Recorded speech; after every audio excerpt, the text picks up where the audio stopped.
So I would, yeah, I go for audit committee as a whole. If you want me to read it, I will. I like the idea of that, because that's what I'm reading it. Yeah, right. Go ahead and go. I move to establish an audit committee of the Board of Education as a whole. I'll second. All those in favor? Aye. Thank you.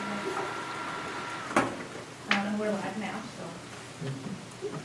I need a motion to approve the appointment of Debbie L. Curley as a tax collector from July 1 through December 30th, 2022, and to authorize bonding of $275,000 as recommended by the superintendent. I'll second. Any discussion? Other discussion? Tax collectors only till December 30th? You can only appoint me until December 30th because that's my retirement date. And And then then we in can the reappoint. December board meeting, you'll appoint me as, or January 2nd, as a new Okay. person. Perfect, just making sure. I knew you were saying. All those in favor? Aye. Aye. I need a motion to designate William Dowsland, superintendent of schools, as a tax levying body, and shall be designated that such delegation of authority is applicable only where the recommendation of fund or credit is $202,500 or less. I'll second. Discussion? I'm just gonna read it again.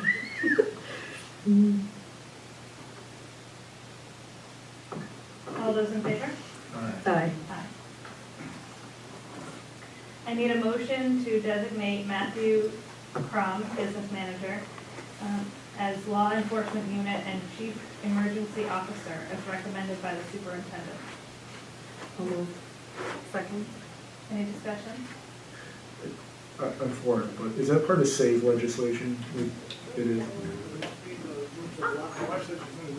All those in favor? Aye. Hello. Can you just come in? Yeah, come on in. Sure. We're still going through our New York meeting pieces, but join us. We'll get there shortly. I need a motion to designate Matthew Crum as district-wide, and Kevin Ellis, Mark Arquette, and Heather Thomas as building-wide DASSA coordinators. I'll move. I'll second. Any discussion? All those in favor? Aye. I need a motion to establish a petty cash fund with the amount of $100 to be administered by Debbie Welsh as recommended by the superintendent. I'll move. Second. Discussion? I don't think $100 is going to be much. Sure. Bring a chip. All those in favor? Aye. Aye. I need a motion to establish a petty cash fund in the amount of $75 to be administered by Andrea Cass as recommended by the business manager and superintendent. I'll move. Second. All those in favor? Aye. I need a motion to designate Debbie Welsh as treasurer, as the official signer of district checks. In her absence, William Dowsland, superintendent of schools. I'll move. Second. Any discussion? All those in favor? Aye. Aye. I need a motion to authorize William Dowsland, superintendent of schools, and Matthew Crum, business manager, to make transfers within and between major budget categories. I'll move. Second. Discussion? All those in favor? Aye. Aye. I need a motion to approve Matthew Crum, business manager, as the 403B liaison. Move. Second. Any discussion? All those in favor? Aye. Aye. I need a motion to approve Matthew Crum, business manager, as purchasing agent, as recommended by the superintendent. I'll move. Second. Any discussion? All those in favor? Aye. I need a motion to approve the appointment of Shannon Newkirk as claims auditor and to authorize a bonding of $275,000 as recommended by the superintendent. I'll move. Second. Any discussion? All those in favor? Aye. I need a motion to appoint the law firm of Farrar and Forenza as school attorneys as recommended by the superintendent. I'll move. I'll second. Any discussion? All those in favor? Aye. I need a motion to appoint Community Memorial Hospital for school physician services as recommended by the superintendent. Move. All those in discussion? All those in favor? Aye. I need a motion to designate the mid-work weekly observer dispatch as official newspaper, school district, recommended by the superintendent. All those in favor? I'll move, or, yeah. Yeah, I'll second. This is my least favorite one. because Wow, okay. Not many people read the newspaper, but No. I know we have to do it, and we need a place to go, and I get it. And we discussed it a lot last year, so I don't feel like we need to discuss it again. But that's why I was laughing. All those in favor? Aye. Aye. I need a motion to designate NBT Bank, Community Bank, or HSBC as depository for school funds as recommended by the superintendent. I'll move. Second. Any discussion? All those in favor? Aye. Need a motion to limit the maximum amount of a wire transfer to $1 million. I'll move. Second. Any discussion? Is that a change at all from prior years, or is that where it's been? No, that's. So we- That's what I thought. All those in favor? Aye. Aye. I need a motion to appoint William Dowson, Superintendent of Schools, as the Freedom of Information Officer. I'll move. Second. Any discussion? All those in favor? Aye. I need a motion to appoint Mark Arquette, Heather Thomas, and/or Matthew Crum as the Title IX Compliance Officer. I'll move. I'll second. Discussion? All those in favor? Aye. Aye. I need a motion to appoint the Director of Facilities as asbestos designee, as recommended by the superintendent. I'll move. Second. Ooh. Any discussion? All those in favor? Aye. I need a motion to appoint Christopher Rogers, Director of Technology, as the district's Data Privacy and Protection Officer, as recommended by the superintendent. I'll move. Second. Discussion? All those in favor? Aye. I need a motion to appoint Matthew Crum, Business Manager, and the District Clerk as Records Access Officers, as recommended by the superintendent. I'll move. Second. Any discussion? All those in favor? Aye. Aye. Need a motion to appoint William Dowson, Superintendent of Schools, as Records Management Officer. I'll second. Any discussion? All those in favor? Aye. Aye. I need a motion to appoint William Dowson, Superintendent of Schools, and Matthew Crum, Business Manager, as members of the Madison Oneida Health Plan Consortium? Did I do that well? You did. That's very well. I'll move. I'll second. Any discussion? It wasn't all written out. All those in favor? Aye. Aye. Whew. Pass the test. I need a motion to approve the certified substitute teacher rate of $105 per day, uncertified teacher $100 per day, and for all retired teachers, a per diem rate of $110. Substitute teacher aides $13.20 per hour with a subsequent changes to minimum wage if any. I'll move. Second. Discussion. Where were we last year on these? Same. Okay. Do you have a feeling if we're comparable, if not better than other schools? Comparable, better than some.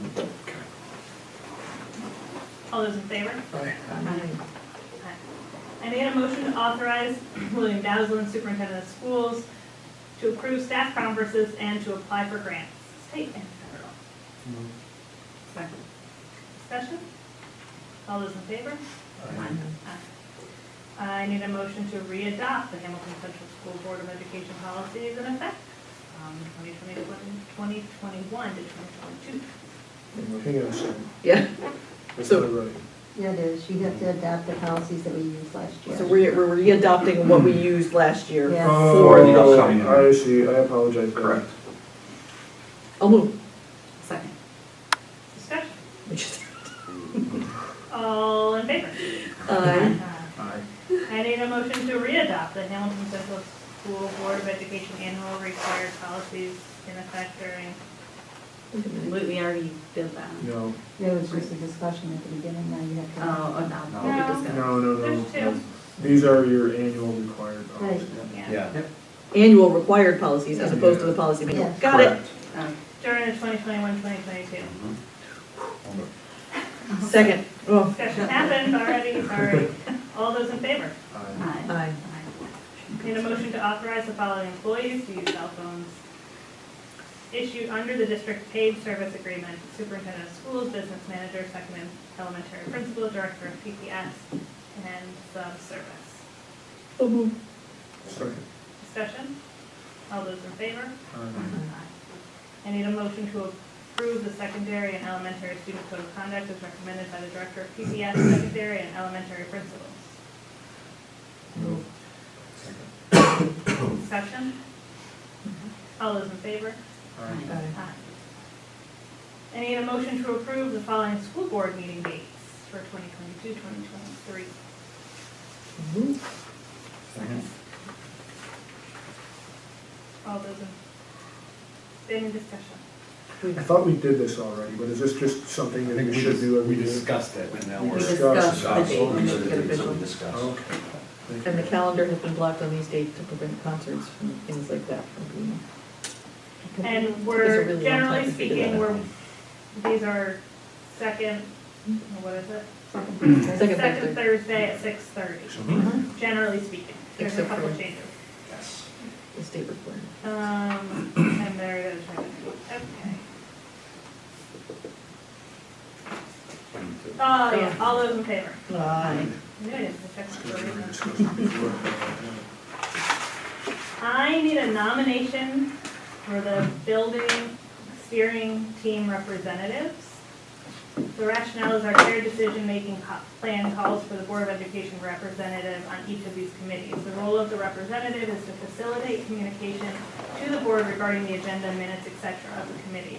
The representative has no board authority on the committee, but provides another voice as a stakeholder. Nomination? I will nominate myself for elementary again. I'd be happy to continue as the secondary unless anybody else desires. As long as Mark doesn't. Now, Bill, how do you want to do it? Because this is all part of the regulation. Do you want to do a standard motion for these? Mm-hmm. Okay. So now that we know who, Okay. we do a motion. So I need a motion to appoint Ellen and Corey as building steering team representatives.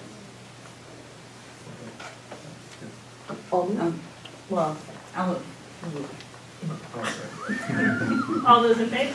Aye. I Aye. guess we can do it, it doesn't matter. I need a nomination for the Emerald Foundation representative. Michelle, would you like to do this thing before I nominate you? Sure. I nominate Michelle. Okay. I need a motion to appoint. We do Nick and both. myself. I need a motion to appoint Michelle Jacobson as the Board of Education representative to the Hamilton Emerald Foundation. I'll move. Second. Any discussion? All those in favor? Aye. Thank you, guys. Policy Subcommittee.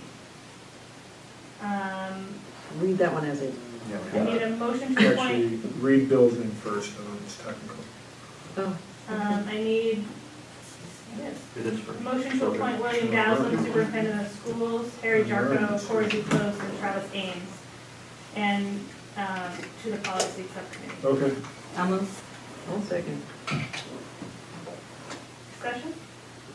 All those in favor? Aye. Thank you. Thank you to everybody.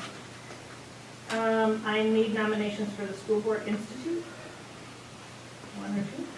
I'll do this again. Yeah, I ended up not being able to go to any of them again, but I will split it with you. That's all good. We can do that? Everybody okay with that? I need a motion to appoint Alan and Jen as co-representatives on the School Boards Institute. I'll move. I'll second. Discussion? All those in favor? Governance Manual Representative.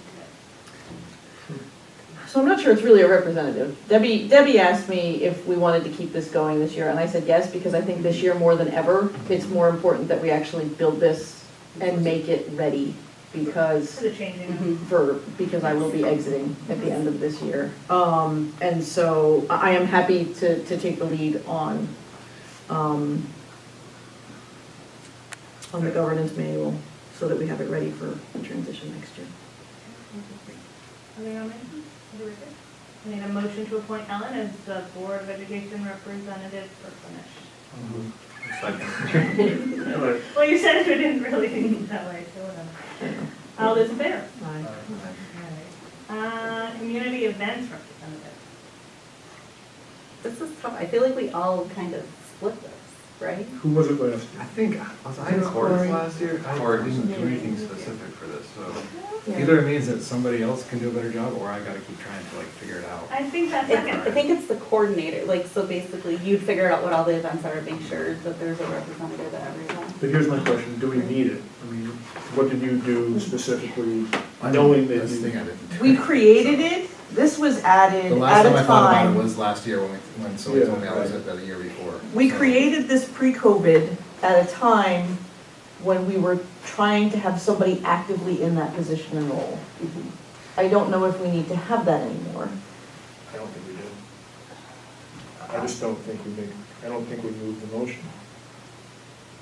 Unless somebody really... I don't think it's says- necessary. Yeah, so We're I all think we can move to involved. remove this from You don't the, have to. we don't even have to do anything, we just let it go because it's discussion. And I think So maybe let we it go can and walk talk away. about at our goal setting. I agree. how we I agree Coordinate completely. with you and Matt, finding out like, you know, when you go to the Rotary Club and say, hey, you know, it'd be good to have presence. Right. Because this could always get done later in the year too, if we decide, And I think our hey, If we idea decide originally we with this was that the board would also have a presence, it wouldn't just be the district, but the board would have a presence, like a, you know, the open house would be something about people know about what the Right. board does. And I think it's also important when we're thinking about recruiting new members to the board and making sure that a hang larger. on, so you can't, the board can't recruit members to the board. Well, letting people, educating people about what the board does. Right. So the Okay, more. but we have to be very That's careful what I mean. I'm- about how you word Not it. recruiting specific people, but letting people know, Educating. educating people about what the board is, so that a larger segment of the school population knows that they Yeah. could be on the board. Hmm?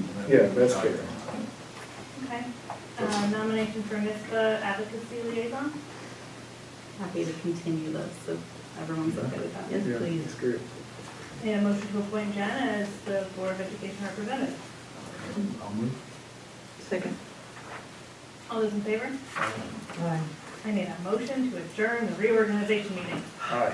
I'll move. I'll second. I was so ahead of you. All those in favor? Aye. The meeting is adjourned at Too excited. 6:40 PM. One down. All set. So she changed it. Um, Behind the scenes. Where? Is it 5.2? Is that up, Bill? We certainly can. We can move What it did you generally do at the to, beginning? Can we move it under like 2.2, Well, 2.4? it's, yeah, it's just after consent agenda. yeah. So we just have to do the consent agenda. True, it's not too far in. Yeah. Okay, I was trying to get you there. We're trying to move you out. We're still. But it's not too far. Go. Yeah. All Yeah, we right. can move it, Michelle. No, we don't need to. We can get a week. Because it's just Okay. consent. Because it's agenda. consent agenda, so it's all. Okay. I would like to call the July 14th regular meeting to order. It is 6:40 PM. I'll move. Second. Wait, do we need to move? We don't need on? to do that.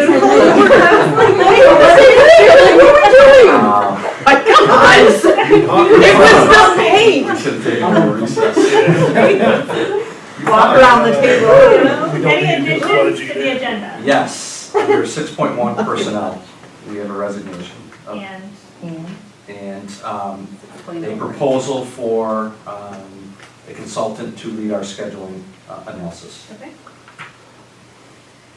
Anything else? No. I need a motion to approve the agenda as amended. I'll move. I'll second. Any discussion? All those in favor? Aye. Okay. Need a motion to approve the minutes of July 9th, regular meeting. Wait, June 9th. June 9th. June 9th. Yep, Okay, I'll move for June 9th. June 9th, my bad. All those in favor? Aye. I need consent agenda runs us through 4.2. I need a motion to approve the consent agenda. I'll move. Second. That includes the treasurer's report, consideration of claims, business maintenance contract, summer school staff, and Why is the resignation under consent agenda? it's Oh, resolution. okay. I see that. And that resolution. All those in favor? Aye. Now it's time for general public participation. Anybody would like to come up? You're more than welcome to join us. There's No, that's not you five, yet. there's five You're people next. watching, or less. Anybody online, please put your comment in the box and we'll get you next time around. That brings us to the school resource officer presentation, and now I will hand it over to you. If you'd like to stand up here, you're welcome to. Oh, wow, all right. Or you can stand at your seat. Okay, that's good. Whatever's better. Hi, everybody, thank you for taking time out of your night to listen to what we have to say today. My name is Christina Fiola. I'm a sergeant with the Madison County Sheriff's Office. I'm the sergeant in charge of our school resource officer program at the Sheriff's Office. I also brought two gentlemen with me. I'll let them introduce themselves. I'm Investigator Sergeant White with the Madison County Sheriff's. I run our investigations unit, which is all of our plainclothes and exactly what you would think of an investigator. Mark Doobie, I'm a SRO in Chittenango, officially a kindergarten cop. I'm in a kindergarten school and been there 4 years. I did 27 years with the city of Syracuse, so it was a very nice change for me. What school again, sorry? Oliver Road Elementary in Chittenango. So I brought Mark with me, hopefully to answer any questions that you might have regarding SRO. Like I said, he's been doing it for 4 years. He's been in our program since it started, so really good wealth of knowledge if you have any specific questions towards the duties and responsibilities of an SRO. The SRO program, we started it 2018. We currently have 10 SROs in Madison County, ranging from Chittenango down to DeRuyter. I do have a new school district joining us this year. Madison Central School District has just approved to join, add an SRO to their school, and I also have Casanova adding a third SRO, and I have Warsaw adding a second SRO. So we're very busy. A lot of schools are getting on board with our SRO program. The way it works is we split the cost with the school, which makes it a little bit more affordable. We pay $18,000 of the bill, and the school pays $19,000 of the bill. We split it. The SRO stays on our payroll. We pay them throughout the year, and then basically the school would reimburse us for that portion at the end of the year. There are opportunities for SROs to be involved in other activities. My SRO in Stockbridge, he's part of the school. He coaches baseball. They do a lot of volunteer activities on weekends and stuff like that. So my SROs do get really actively involved in the school that they represent. I have two main functions for my SROs. I want them obviously there for security of the building, and then on top of that, I want them interacting with the kids as much as possible. So I want them out there on recesses, on lunch, in between classes in the halls, and then when kids are in class, I want them checking doors, walking the hallways, making sure staff has all of their needs met for the day as well, any security concerns, things like that. So those are their two main functions. One story I like to share, they do go above and beyond my SROs. They really do care for their students. Joe Sala, he is in the Casanova Elementary School, and when kids came back from COVID, there was a lot of issues, a lot of behavioral problems, and it really did resonate with all the students. It was troublesome. One of the children had difficulty with being able to focus in school, so Joe brought in his kid's tent from home and put it in his office, so when the kid went to his resource class for special education, she would bring him down to Joe's office and he would sit in the tent because his bad thoughts couldn't get to him in the tent. When you think of our SRO program, that's what I want you to think about. That is the kind of stuff that my SROs do. It's wonderful. Officer Mike, he is my SRO down in Stockbridge. The kids in 2020 made him his own page and yearbook because they loved him so much and he was such a great resource to them. So stuff like that my SROs really get involved in. So yes, they are a preventative measure for the worst of the worst happening in school, but they also are a great mentor and resource for the students, and that's what we want them to be. We want them to be that one person that a student can go to, heaven forbid they need somebody. If you want to touch on the investigative portion? Yep. Over that? I would just like to add that this is the uniform, the standard uniform for the SRO program. So they're not, in a military type uniform. This is exactly what they wear in the school, which, correct me if I'm wrong, can be tailored to what the school prefers. Absolutely. A lot of the schools, they don't mind if they wear jeans, they don't mind whatever the school wants. CAS wants them a little bit more noticeable as a cop, so they actually wear their vests on the outside. However, I have schools that prefer they wear their vests on the inside so that you can't see them. It's all preference to the school and what the school would like for the visual of the SRO. So for my aspect of investigations, I handle everything from serious assaults to homicides to child abuse to welfare frauds. I run a 4-man unit, and four men and then myself. So we do stay pretty active. When it deals with schools, primarily we're dealing with like bomb threats and reported child abuse type situations. I've noticed with the schools that do have SROs, it makes it so much more seamless and easier on my end because we have a liaison in the school and the students are familiar and are more comfortable reporting abuse that occurs at home to an SRO type figure in the school versus when there is no SRO in the school. We do still, get very, very serious reports and that kind of nature, but we don't get quite the influx of reports that we do when we have schools that do have SROs. And so as far as my end, like when I do come into the school, it's just helpful to have somebody who knows all the students and knows their names and that kind of things. I do believe I was down here recently for a bomb threat, so you all kind of have a general knowledge of how the sheriff's office works with our investigations. We're very thorough, and we just have the resources and manpower to where we're able to do more expensive type investigation things. On a personal note, I have 2 children that attend school here, Kylie White and Jacob White. My wife teaches 3rd grade, and I really think that on a personal note, from a parent standpoint, that having an SRO would absolutely be something that I would not only be comfortable with, but want for my children growing up. And then I'll pass it on to our SRO. So I was also a SRO sub in the city of Syracuse schools for 6 years before I retired. What I told the board at Chittenango when I interviewed for the job is, it literally made me sick that we have to interview for this. But that is the reality of today, and the latest incident is just a horrible reminder of what we're dealing with today. You would think, so we added UPK, and so when I started the school, because I was in the high schools, I really didn't know what the kids, how they were going to react, so my very first day, I was making my rounds, introducing myself. So I go into the kindergarten wing, and the little boy comes up to me and says, "I want to be a police officer when I grow up." And he gives me a hug, and I feel a little, so he bangs his head a little bit, and so I'm like, "You're okay, buddy, that's good, saying, do good in school."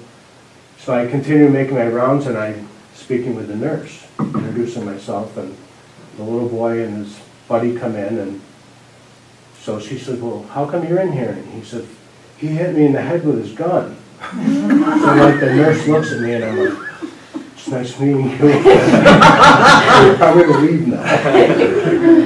But the kids are not intimidated in any way, shape, or form. We are not involved in disciplinary in any way, shape, or form. That is something that the school district can decide. Obviously, there may be a time that we would have to be involved at the upper grades, but I tutor, I mentor, and really most of my day is giving kids breaks that just have an issue staying in schools. The teachers will calm me down and take the kid for a walk, and it could be 5 minutes, it could be 20 minutes. But that's really my day. We are mostly active when the kids are in groups, so we're always in the cafeterias. We're making our way in the gym, outside areas. For me personally, it's been soul-saving. So I can't say enough about it. Buses too, when the buses come and go, Yeah. they're the bus runs too. Parent drop-off, parent pick-up, we're always, that's the main thing we want is visibility. I love that you said soul saving too, because as rewarding as we want this program to be for the students and the children and the staff, it seems to be double full. Every SRO seems to really take positively to being in a positive environment because they're not used to it. He's, like he said, he's from SPD, or it's just a little different out there. So being in a positive environment where kids are drawing you pictures and they're happy to see you, it's a win-win for both sides. It's really beneficial to the SROs as well, which we really, really appreciate. And absolutely, and from a community member standpoint, I mean, I live right here in Hamilton.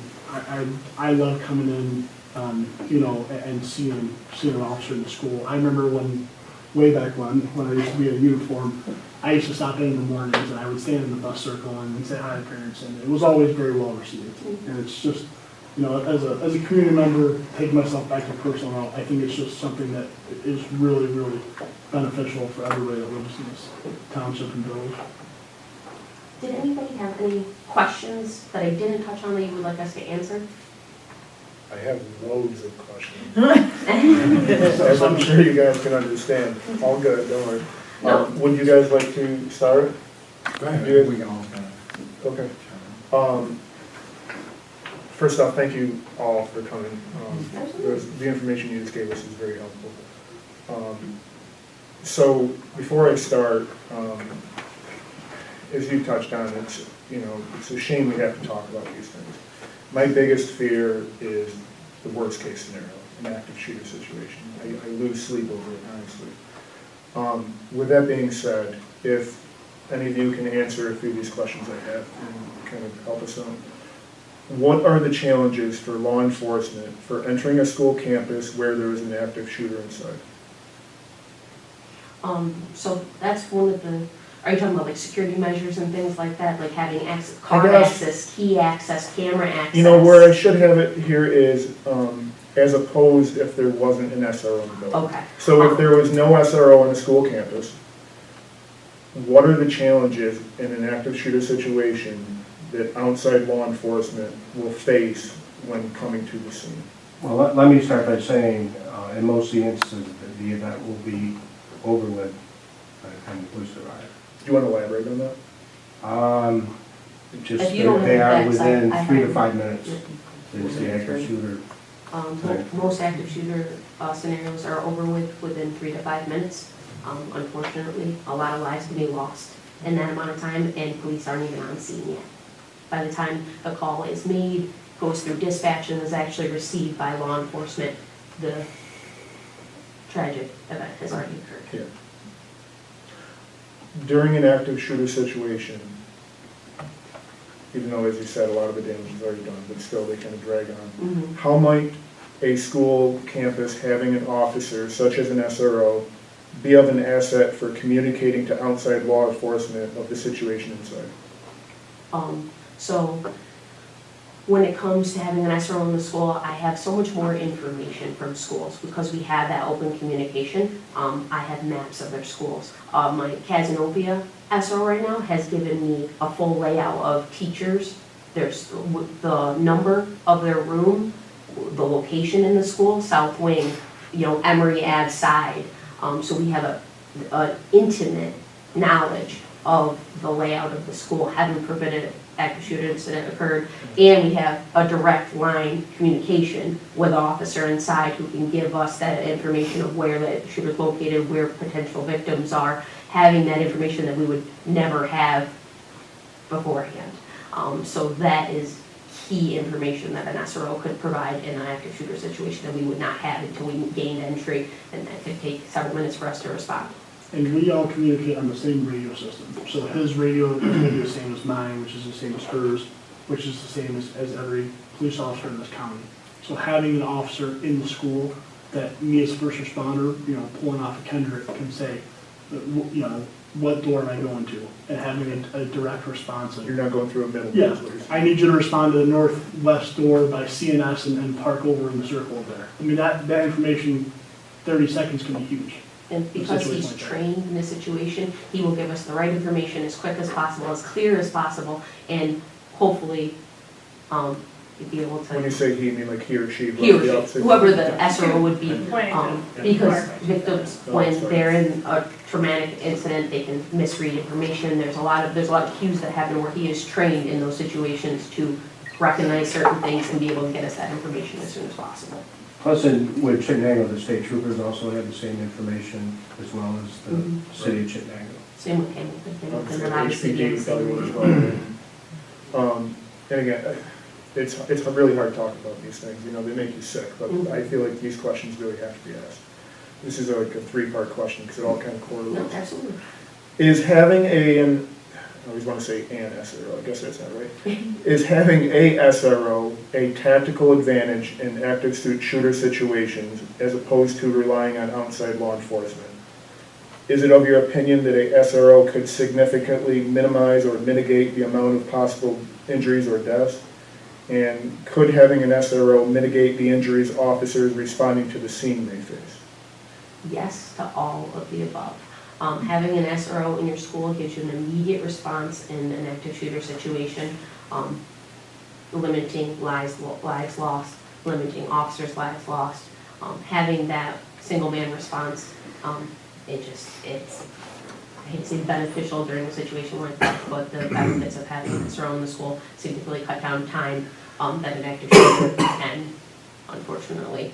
I mean, unfortunately, the perfect scenario is me responding to the shooter and it's done. Yeah. There is no, you know, and then things would be, you know, given out, but, you know, if it becomes a barricade situation like the latest Texas one, you have somebody that's aware of the school, knows the room numbers and all that stuff. That's what we all, you know and knowledge that we'd be able to pass that along so they're not going to the wrong end of the school or entering in the wrong door. And most of the officers will have keys also, that's part of the program is. And also, correct me if I'm wrong, but the officer would already be inside the campus, because isn't it a challenge to come into a scene which you don't know really what's going on? Absolutely. That'd be a tactical disadvantage, not having an SRO. Absolutely. So, Charles, I know you have a ton of questions, but I also don't want to spend the entire time talking about the active shooter side of things. I'm getting to that, Michelle.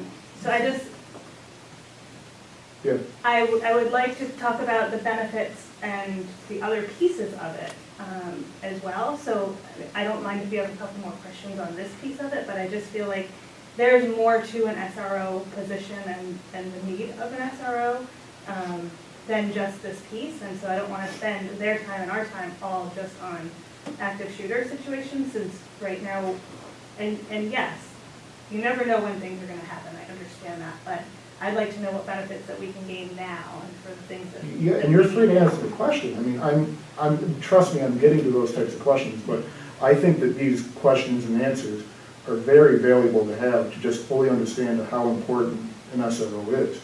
But respectfully, I can look through my list here. I'm close to being done with them. But I just have a follow-up to this. Yeah. This discussion about SRO. Is this some of the research I've seen doesn't have really any firm examples of SROs helping in active shooter situations? They haven't seen any evidence that there's actual. I mean, do you have examples where they've been involved? In most of them, schools that have had SROs split their SROs. So most of them have happened when the SRO is at one of the other campuses. Chittenango, we have one in every school.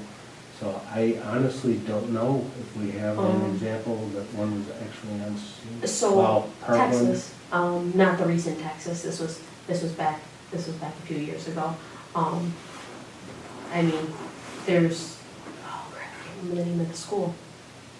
They had 2 SROs in the school, and they were able to, the student, it was a student unfortunately, when he entered, they identified the student, he had been trespassed from the school. He didn't even make it out of the foyer because they recognized that he had been trespassed from the school. They were aware of that knowledge. They approached him, and he opened fire on the SROs rather than the students because they did that. And they were able to take him into custody safely and things like that. So there are examples like that. If you'd like, I can get you actual, I can get you actual information. I can send it to Bill and get that information for you, absolutely. Corey, do you think it's fair to say that some things are hard to provide stats for? Like, say, school ABC has an SRO. How can you prove that something like, how can you prove that something wouldn't happen because they had it? Do you follow where I'm going with this? Like, you know, how can you know what might have been prevented if a school had an SRO? Like, how do you put a statistic to that? Because you really don't know. I think, at least the research I've seen tries to compare comparative schools, that the only difference is SROs, non-SROs. When they do those See if there's studies, do those statistical schools differences. have, metal detectors? I- Do they break it down by school size? I think they try to compare Apples comparable to schools, so, So where that's the only difference, but, it's a very difficult issue. yeah, and I think Because- people all acknowledge that this is. So it's a difficult issue because we don't have an active shooter every day, thankfully. I can't remember one that we've ever had in Madison County. Again, very fortunately. I can tell you from an investigation standpoint, I have had at least 20 either shooting threats or bomb threats. Just this year. Just this year, yes. That's, I'm sorry, I should, just this year. Just this year. That have come directly from the SRO, that he has gotten, you know, one of the most recent ones being Oneida School District, where he gets wind in passing from a student that, hey, Johnny said he's gonna come and shoot the school tomorrow. And we've gone to Johnny's house, found the guns hidden under his bed, arrested him for making a terrorist threat, and the shooting never happens. Now, if there wasn't an SRO, would Johnny have shut the school up? There's just no way to quantify that with a statistic. I can tell you that I've been involved in at least 20 cases where a bomb threat or shooting threat is conceivably been stopped through direct information that the SRO has either received directly from the student, overheard in the hallway in passing, or saw on a social media post that they have filtered through Sergeant Fiola, who then filters it to the investigations division, who then, does follow-ups and tracks people down, and then either makes an arrest or finds out that, they weren't serious, and weren't going to carry through with it, et cetera, and the list goes on. So that's the best way I can answer your statistical question. Yeah, and if you had any statistics from your office about those kind of things, and how many were reported, how many came out to be credible Absolutely, I think threats, it's enough. and how many Absolutely. didn't. 100%. Violence prevention is really, Yeah, I mean, that's what you're talking about. yeah, absolutely. And you're talking about tips that came in through SROs that you don't think you would have received otherwise. There's no way for me to say that I I know. would have or not. All I can quantify it with is that Is that you didn't come in that way. Yes, they came in directly from the SRO. I can tell you that our call volume significantly increases once school starts though. We get a lot of calls through the school we do. Do you do investigations for concerns that don't come in through SROs? Yes, yes I do. So, you had 20 that came in through SROs. How many did you have that came in through other means, do you know? Not that many. We I was gonna say- probably 3 or 4. Okay. We had a big one with a social media post that wound up being a hoax that was That was at called, like 50 yeah. different schools across the area. Oh, yeah. There was that one that came in that wasn't an SRO one. And there was another one that I was involved in, that one didn't come through an SRO. Usually it's the social media ones that don't come through the SRO, someone, a parent, a concerned parent calls those ones in. We did have one in the Madison school this year that was similar like that. There's no SRO there. That came in through one of the fellow students, actually called 911 from inside the school and reported it. So we had one that came in like that I can recall. So, I'd like to know, so you talked a little bit about what you do with elementary school. I'd like to know that, but elementary, middle, and high. Like what's the typical day? What's the SRI do during the day? And So I've done elementary, I've done middle school with Chipmango. Once you get the hormones a little bit higher, things kind of change a little bit. But it's really the same thing. Most of the things that they relied on me for was when someone got a little stubborn or something, they would call. And you would just start a report and strike up the conversation and just divert them. And I call it reset. Take the kid out, reset him, and kind of decide whether he can go back to class or what he wants to do. what about study halls and things like that? You say recess and such, but do you join study halls to spend time with kids, get to know them, those situations? Absolutely. I mean, we're involved in every aspect of it. Arm wrestling at lunch, playing basketball, you're at, just the quirky stuff all the kids do. It's great. But, I mean, things were a lot different in the city of Syracuse. Right.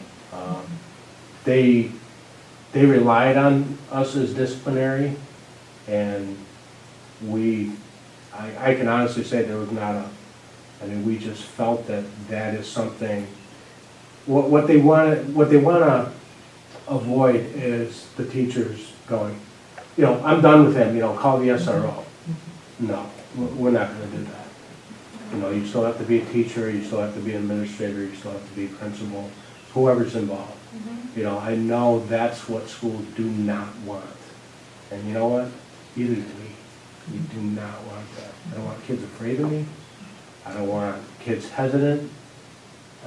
My whole goal is to show them that, it's like Halloween. This is a uniform. It's a costume, And so far, it's been just incredible. How many, how many schools do you have with SROs now that are pre-K through 12 all in one building where the SRO is responsible for interacting for that whole? So, DeRuyter, Okay, Stockbridge, okay. Morrisville would be the high school and middle school, not elementary school, and I think that's it. Next year, Madison. And then next year Madison. Are any of the high schools that you have an SRO, like we have 565 kids, K through 12? Do you think any of the bigger schools have like the same ratio, even though they're just for like a high school? I would say Casanova, because they're middle highs together. I say that'd probably be Yeah, they're similar. actually like 3 through, doesn't it go like 3 through 12 there? That's 5 through 12. 5 through 12 for the middle to the high school. Yeah, but I think they're, it doesn't matter. But that would probably be similar, because their elementary school is 480. So that would probably be similar. So the ratio of 1 to 560 isn't unheard of. No, but at the same time, Casanova is adding another SRO, so. Yeah, I'm just thinking developmentally and interacting with kids at different developmental ages and stages, whether you Me feel like that would be personally, challenging or whether that would be. I would love that, being able to hit all the kids, and just, when you're. Please you're rephrase a that. little whoopee. I was thinking it, she said it. Please rephrase. It's all right, it didn't even hit. Until you reacted, it didn't even hit, you're good. They do, so every SRO does go to an SRO school where they learn juvenile interactions, they learn trauma-induced training, they learn certain aspects that you would not normally have. Luckily, all of our SROs are retired, and so they all have more years than me, and probably honestly know more than me, and have done more than me.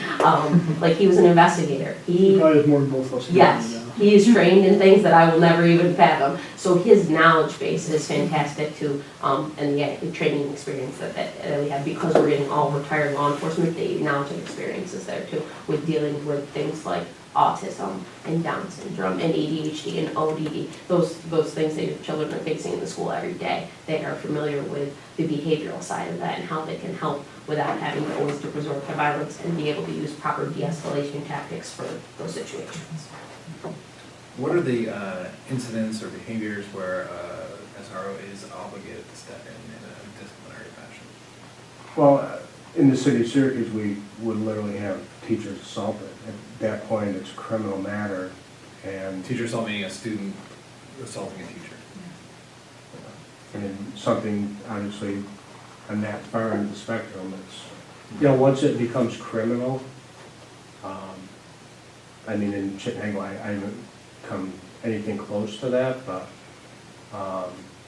and what the city schools did is they changed their guidebook and they decriminalized some of the stuff, so it's like, we weren't even able to really be involved with some of the criminal stuff, because that's what they chose to do, and, Could you elaborate on like what those things are that we were able to? Well, I think a lot of the things, we would get information of things that would happen out on the street, and we would try and stop them before they happen, and one of the things you have to do is you got to talk to people. And it just came to the point where they just did not want interaction, they did not want the police interacting with the kids. Who's they? Administrators. So this is how. As far as a criminal matter, Yeah. he's referring to. No, they, Syracuse. Well, I can tell you, so one of the other, we have someone in the Durhamville Elementary School, which is actually in Oneida County, but a lot of the students are Madison County residents, so we coordinated with Oneida County, and I have an SRO out in Durhamville. And there is a bunch of behavioral programs done through that school, so Randy will have desks thrown at him, he will have kids spit at him and bite him and throw things at him. And he has dealt with these situations without ever having to resort to violence on a student. And this is obviously elementary school. So the most they will do is help the staff restrain. They're not going, there's nothing, they're not going, even in that, only if you request them, they're going to help. But it's in those situations where someone is about to get hurt where they're going to step in. What might happen if a SRO just happens to go to the bathroom and there's a student vaping in there? Are they, like, how do they handle that? That'll be depending on your policy. So like in DeRuyter right now, they put in the vape sensors in all of the bathrooms. Love that invention, by the way. So their camera systems will actually indicate when it happens. You see the kid come out of the bathroom and you take whatever OSS, VSS, whatever procedures you guys do as a school. Basically. So you would follow district policy? Absolutely. So for vaping in a school, they would be name, okay, go down and see the principal. I'm guessing would be your standard operation, and that's what they would do. Okay. Yeah. How might SROs be of help? I think you kind of spoke on this, but if you could elaborate on how might SROs be of help in identifying or handling student situations dealing with physical or sexual abuse either at home or in school? Really, I mean, being in the elementary school, I haven't come across anything, but I know, working with counselors, that some of the stuff has come up. And it really depends, and I think they keep us on the outside. Yeah. They don't want really us being involved with other parents and stuff, because I can't ask you to trust me today and then be that officer.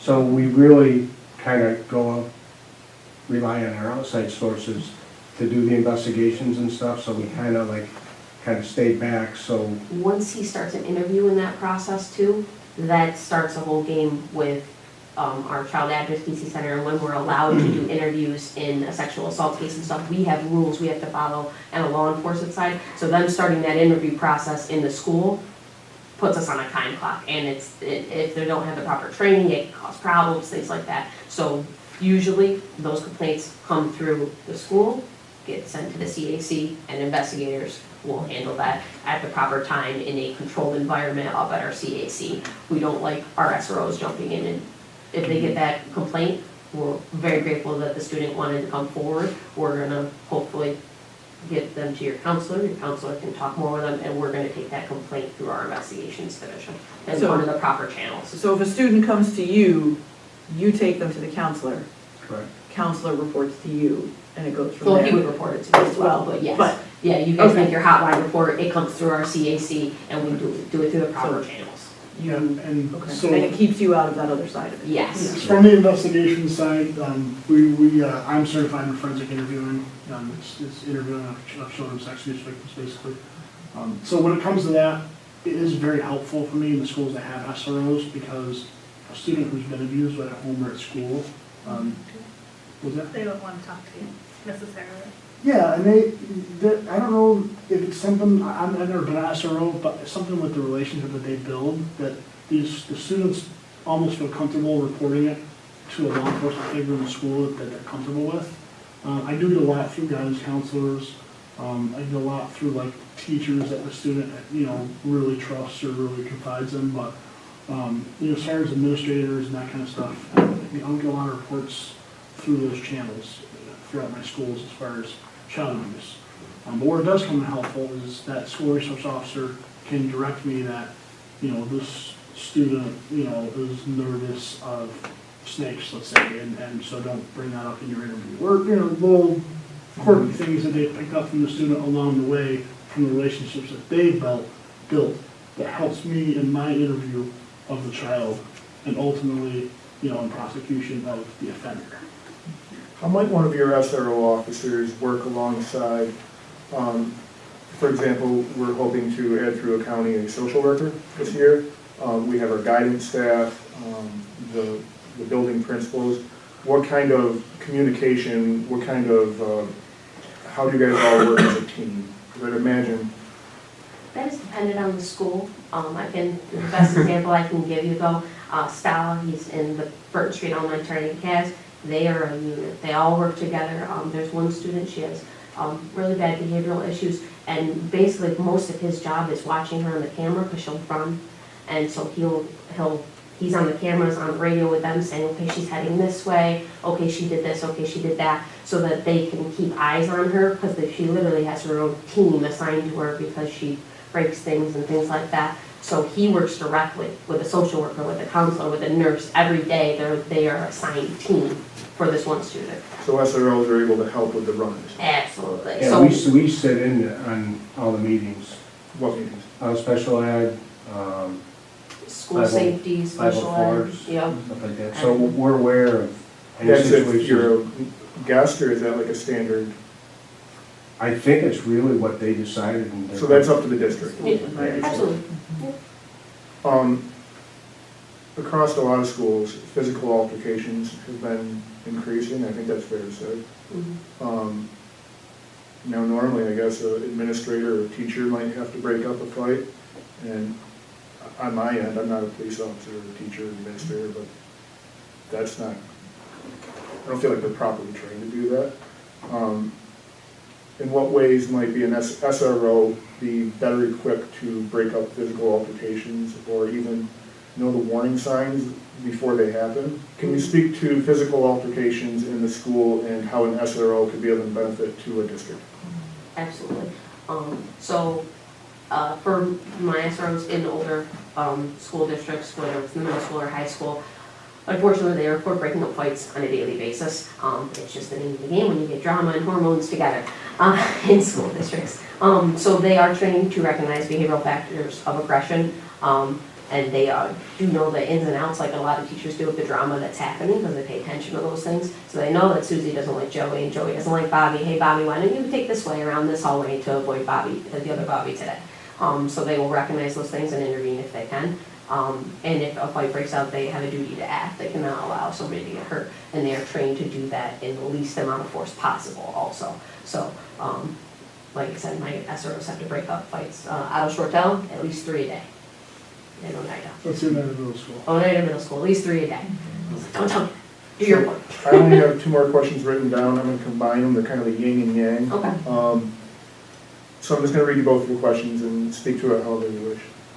If a student, young or old, might be overly fascinated about an SRO's weapon, meaning that they often inquire about it, how might the SRO respond to that student? And on the other aspect, if a student or staff member might be put off by an SRO, what ways might an SRO work to make them feel comfortable around them? That's all you do. So the second one is, I think when I originally interviewed, I had an idea of a few of the staff members that I think were a little standoffish, but it's, they get to know you. They realize that, you are the community, you're part of that now. And this is, I tell these guys, I spend more time with you guys than I do with my own family. I mean, Yeah. so that's kind of the way that I think the SROs go into the position. And it just, I never asked them, they never came to me with any concerns, but I know there are absolutely no issues, I've never had them. So you try to gain the respect just through... Just make them feel comfortable. Like I said, it takes a lot of people to get past this, especially Yeah, I understand, them. And you just have to make them realize that these are just tools that I have. I have plenty of boys that ask about guns. They're in hunting families. We have that. The parents are gun owners, and one of the things that I do is, that's a conversation we don't have in school. It makes other kids nervous. We don't want anybody to be scared. But I really, to be honest with you, at the beginning there was a couple, but now it's like they don't even. If you guys saw the interaction, it's. Yeah. I am not a cop in any way, shape, or form to these kids. But if a student, I'm picturing it would probably be like a elementary kid, but maybe that tall, but the SRO obviously wouldn't pull their weapon out and show them how it works. Oh, God, no. You know, No. I know, but, I have kids come right up and grab a hold of it. yeah, I think it's an important question to ask, No. because you never know what some people might assume, but that is never a situation that an SRO would even put themselves into. They would not, you know, they would not. It's a job. Yeah. They wouldn't be an SRO. It would be an SRO. So the couple times I had a kid that would grab this a lot, and you take the knee next to them, you go on the same level as them, and just, you know, you just explain to them that, you know, that is not smart. If you were ever to come across a gun, you have to let an adult know, just do the ABCs of what we've been trained to do. And, you know, some of the boys are just fascinated, you know, so. I usually, so that happens, I do safe child IDs and kids are always asking questions and I usually say What's something. a safe child ID? Safe child IDs? Yeah. Safe child IDs is, it's linked to the Amber Alert program, so families fill out the information, we take a picture of the child, we can have a little card for the family, and then heaven forbid the child ever goes missing, updates everything right to the Amber Alert system like I that, did so. that during one of the Halloween, the pumpkin one. Pumpkin one. Because I have a card of my kid going, because he didn't want his picture.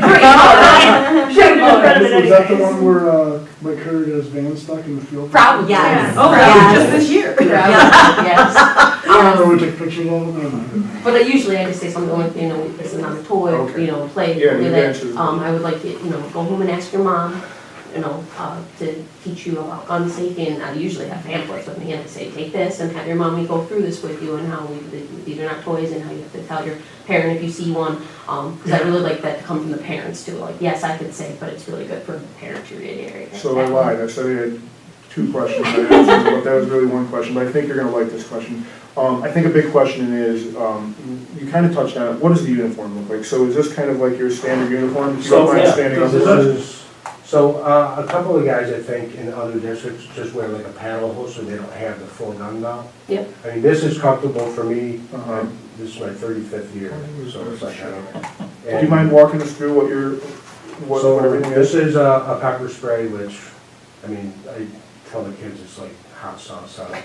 Yeah. You know, they're like, what do you use that for? You know, if a dog comes into school or something. Mhm. This is just for close contact. These are things that I could use instead of, Right. you know, other things. And then obviously gun, flashlight, it's a baton, which the kids just think it's like a baseball bat, you know? But, you know, say, what do you use that for? And honestly, I can count on one hand the number of times I've used this, because the best weapon I have is my mouth. In your brain. I don't see any handcuffs. No, handcuffs are right back there. Okay, but they're in a pouch. Yeah. And you said that's kind of a standard, it's negotiable, but khakis with just a uniform polo. The only thing that we require is the black shirt. The black The polo black shirt with an So emblem. that this exact shirt, so that any responding officer Is that- from the state yeah. police or Hamilton or wherever, they can readily identify him as the officer, not the man with the gun. But, correct me if I'm wrong, everything else is negotiable as far as I'm fine pants, with wearing undershirt, jeans. whatever else. yeah. Now, what about, Always a vest? You mentioned vest. So they can wear an undercarrier where you can't see it, it's underneath the shirt, you wouldn't see it, or they can wear an outer carrier, whatever the preference of the school would be. If you don't want them to wear the outer carrier because it's too military, they can wear an undercarrier where you what don't see about, it. I see it's open carry. Are there situations, have any schools requested concealed carry? And if so, what are the challenges of that? I don't think no one has ever requested concealed carry, but I don't think that the sheriff would go for that because this is how we are trained. Yeah. So when we go to the range, this is how he trains with his gun, this is how he trains with everything. They don't want to mess with that because Yeah. that is how we train. That's fair. I would Yeah. prefer that, but you know, Part it's, of the idea is we want to let people know that this is not a soft target. If you have, one of the guys that I worked at Syracuse, when he started at CAS, Mhm. he went to, I think he had to carry an ankle holster, and he just dressed regular, so they would never know he's an officer, which, you know, I think it kind of defeats the purpose. If it was up to me, I'd have a police car parked right out in front of the school, and, you know, anybody would know. right. That's a fair question you opened up. So what vehicle would an SRO drive to school? They Would- drive their personal vehicle. Their personal vehicle. So I thank you so much for answering that. That was so helpful. I'm done with my questions for them. No. But I thought this was gonna be kind of a discussion. Are we able to ask Bill questions at this moment, or? I've got some more questions. I was gonna Oh, say, I have a yeah, very question good, too. yeah. Just quickly, I'm just wondering, I have obviously concerns during the day, but I have a lot of concerns with like after school and sporting events, especially with some of the altercations you're seeing, they're growing significantly in youth sports. So I'm just wondering, obviously I know that that's an additional expense to the school, but just wondering how many of your SROs, like are most of them open to like, we have a big basketball game, things like this, so that you wouldn't have to, it would already be a familiar face at those events and not have to like hire somebody new that's not familiar. So Kaz and Ovia, their third SRO that they're putting on is actually an 11 to 7 guy, just for that main reason. So he's gonna be the middle school SRO, but he's also there till evening time for sporting events for that exact reason. However, like Sala and Regan, my other two SROs, they were at the dances, they were at the sporting events. If they knew that some issue was going on with a parent or with students or a big rivalry game, they'd ask them to fill in, they'd be more than happy to go and provide security. They did it all the time, so absolutely, yes. Yeah. So if a situation arises where criminal behavior is present, whether it's an assault, a fight between students that gets raised to the level, where is the determination made when an arrest happens? Who determines that? Is that always on district policy, or are there times where the SRS will say, no, this is something I have to follow my protocols, and this needs to be happening, this arrest has to happen? Arrests are just all, even with me or with an officer in the street, it's all officer discretion. Yes, thank you. I wanted to say it If depended, but. if it rises, I mean, if there's a stabbing in the school where a teacher's getting, stabbed with a blunt object, of course, we're gonna have less discretion than if there's a fight in the gym, right? So discretion's all, Honestly, it usually comes down to the parents and what the parents want. So usually it doesn't come on to the school if the kid goes home with a black eye or, whatever, and the parent wants pressure. That's where we step in. Usually it stays at the school until parents get involved. What if it's something not assault, like Travis talked about, finding kids vaping or marijuana? Honestly, I have not had a UPM, now it's marijuana's legal. I guess I'm saying marijuana's it's legal, so that wouldn't be Well, for not for the kids. arrestable. Well, it's a civil infraction, so it's not something that we enforce on the street. Yeah. And would they have to, so for vaping or marijuana, would they have to issue a citation if that No. happened? We don't even have citations that we issue, even if it's off that What campus. about this example? What if an officer saw with their own eyes a student with cocaine? Is that a fair example of something you're talking about? Yeah, or pills or some controlled substance that's not. Sure, that would be something that, that would be a felony offense, so I would expect them that they would report it. They wouldn't be making the arrest, so whenever there's any criminal activity in the school, let's say they did catch a child with cocaine, for example, right, and they were gonna report it, it would be called in to Sergeant Fiola, who would then send a patrol unit to the school who would conduct a preliminary investigation. If it rose to the level of investigators, that patrol person that responded would then elevate to the level of investigations or handle it on the patrol level. Whether it be an arrest, whether it be a seizure of, the cocaine and a not arrest, that's still, ultimately relies on the officer's individual discretion. Something of that serious nature of cocaine would probably end an arrest, I would say. What if a SRO caught wind that Billy had a knife in his backpack? How is that situation handled? So we do not do any person or bag searches at all. That all lies with the school. You guys have that discretion. We are not allowed to do that, so we can stand by and assist and watch and be present for that to happen, but we would not facilitate that search. That would be completely with the school. That's Madison County policy. So it's That's New York just- State law, yeah. Yeah, So it's- police officers, if I was to search your backpack, I would need a search warrant. Yeah. That's not something I can just do, at the end of the day, he is still a police officer, so we still have to conform with the, criminal procedure law of New York State. What if the officer saw a knife on the student. How would And that same be? thing, it's the SRO has to tell the school. Yep. And, you So know, he would detain the student, and then the school Exactly. would do, well, he would, at that point, if he saw the knife and it's in school property, I'm sure he would detain the student, and school would come and perform the search and. So they detain, remove the weapon, and then back off? No, and- they don't touch the weapon. They would detain. Well, if we actually, I mean, if I saw a kid with a weapon, of course, I'm gonna They have a duty to take I'm it gonna out. take the weapon. secure If it was in a bag or something, then, And he yeah, I mean, Sure. if he had the weapon out threatening somebody, yeah, absolutely, we're gonna take that weapon. I guess also, this is a question that may take more time, so maybe it's something else we can get to this later. It'd be interesting to see, what are the, and maybe it's not even a question to be answered, where are the lines where district policy and, you know, the legal obligations of an officer, where do they, you know, where's the line between those, and where they, you know, how So- far can district policy go? I mean, obviously, district policy couldn't say, if you see a kid with a gun, you can't do anything. No, so, It would make you know, no regarding- sense, But, Yeah, So regarding where's that serious line? criminal offenses, obviously we have a duty to intercede. It is what it is. I guess that's my question, is like, where's the definition, what becomes a serious criminal incident? Felony, Right? and that encompasses a lot of things, but basically a felony would be considered a serious incident.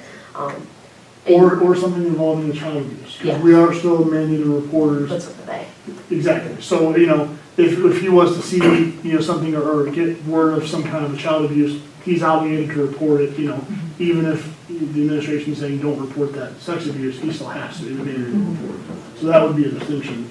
But he's Also. reporting it, he's not actually intervening, Correct. unless there's an imminent danger. Correct. He's reporting it to the CPS the same way as any of you would Yeah, report just go through the CAC, just Absolutely. like we are. Yep. 100%.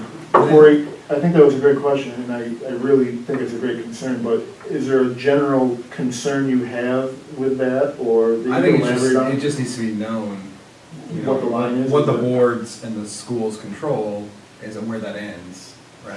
Well, so- and does this get written into the new code of conduct, right? Like, I mean, where does, that was one of my questions, is we're moving to restorative practices.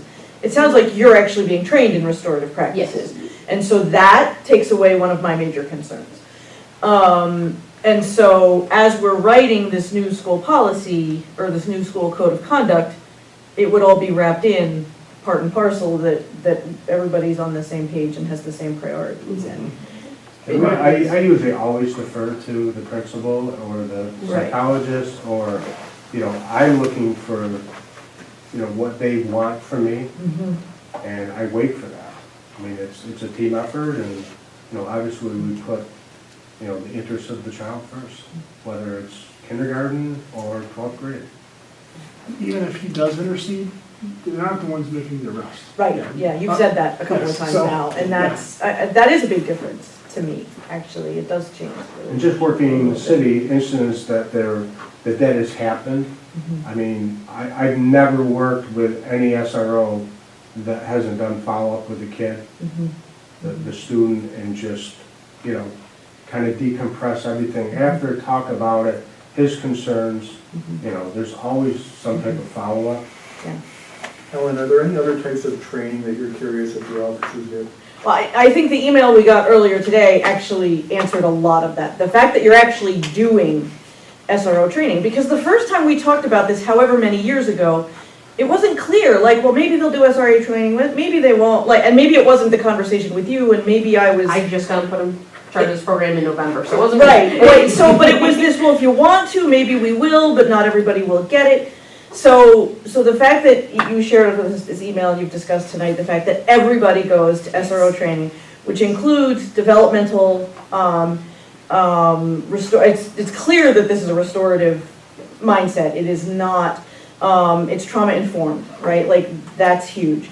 I guess the one thing I would just want to make sure that is cultural competency and bias training is part of that.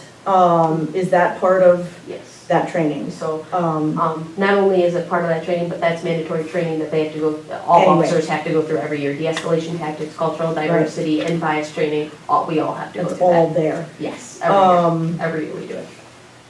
I think, so in terms of that, like, I think the email that you sent us earlier today really answered a lot of my concerns with that. Who does this SRO training? Is that through the state or through the county? So that's through NYSJOA, the Juvenile Officers Association. It's actually, the one that my new officers are going through is actually in Syracuse this year. It's gonna be the first week of September. So it's a week-long school, every day, 9 hours a day. And it seems from what you said, the district can define whoever they want to be part of the interviewing process, right? If we want to pull in principals or the Yeah, board. absolutely, whoever you want. Is the there interview, a absolutely. standardized evaluation process on your end, or, and could the school have its own evaluation process of the SRO? Yes, so for my SROs, obviously, I want someone that can talk to people, I want someone to go with kids. They have to be, for our requirements, they have to be a retired police officer. That's one of our requirements. Oh, sorry, I think I'm thinking of like an annual review or After- semi-annual. after Oh, yes, I do, yes, I do annual reviews, I do evaluations on all of my SROs. So absolutely, if you wanted to do that as well, I would totally take your input if I have to do annual evaluations on all my officers, yes. And say, hopefully this would never happen, but an SRO is hired and things just don't seem great from the administration standpoint. Is there a process, is it easy to say it's something not- different?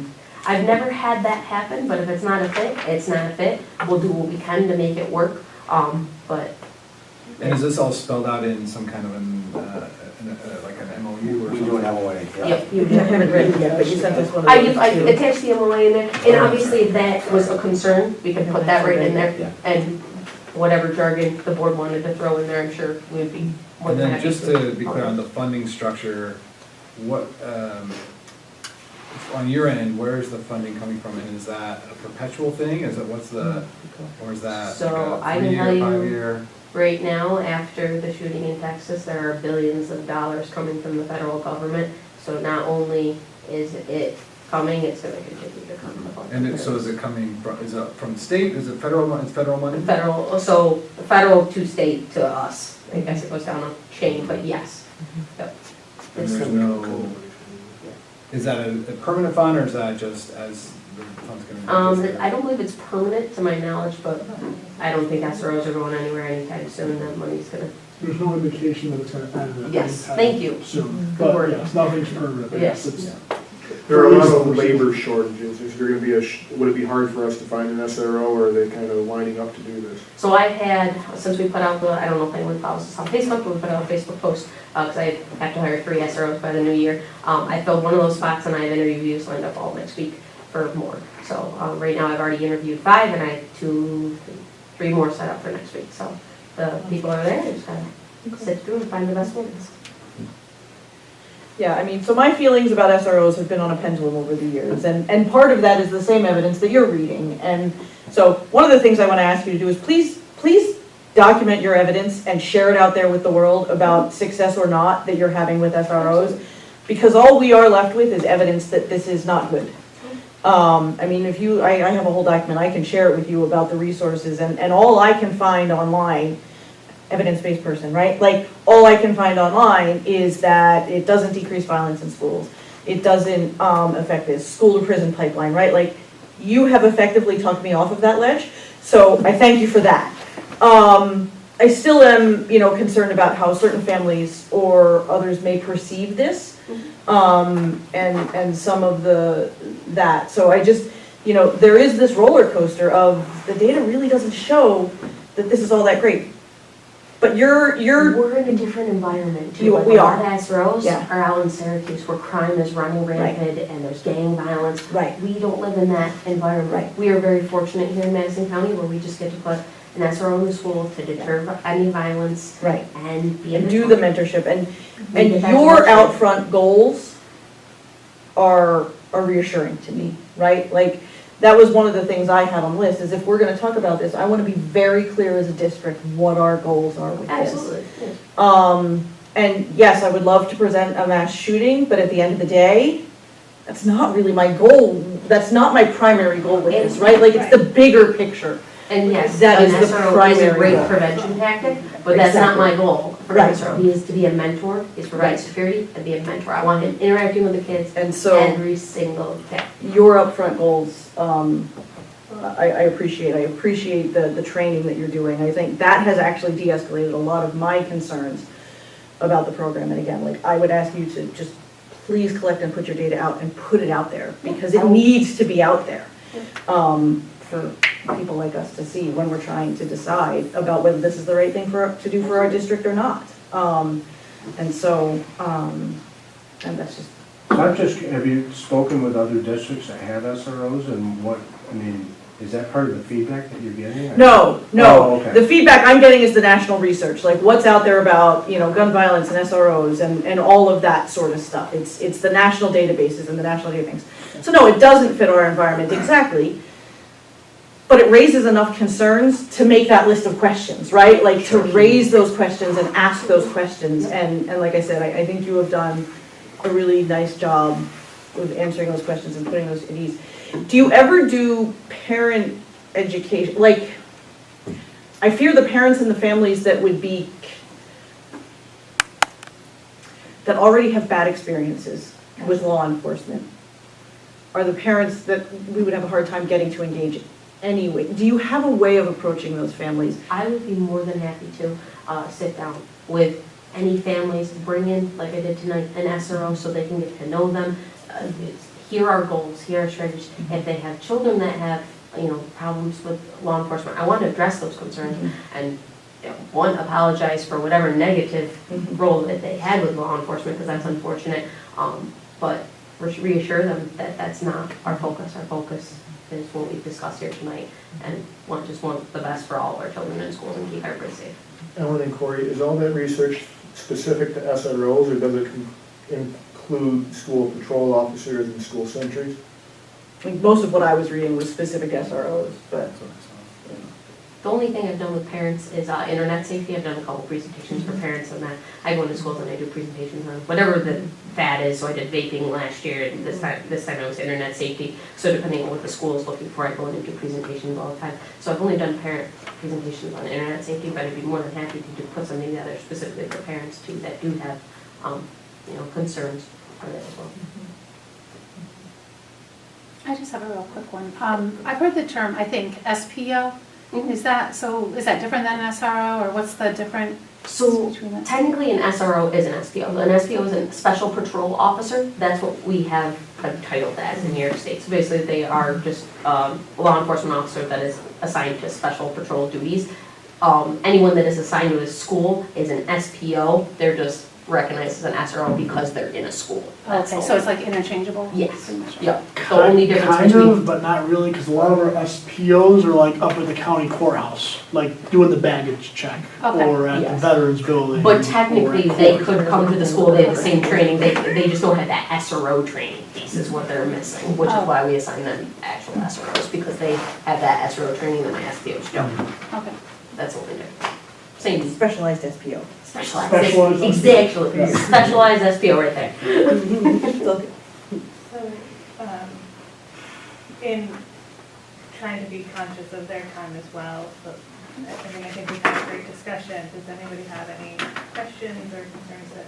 I just like to say that my daughter Riley is in Bolivar, and they love me there.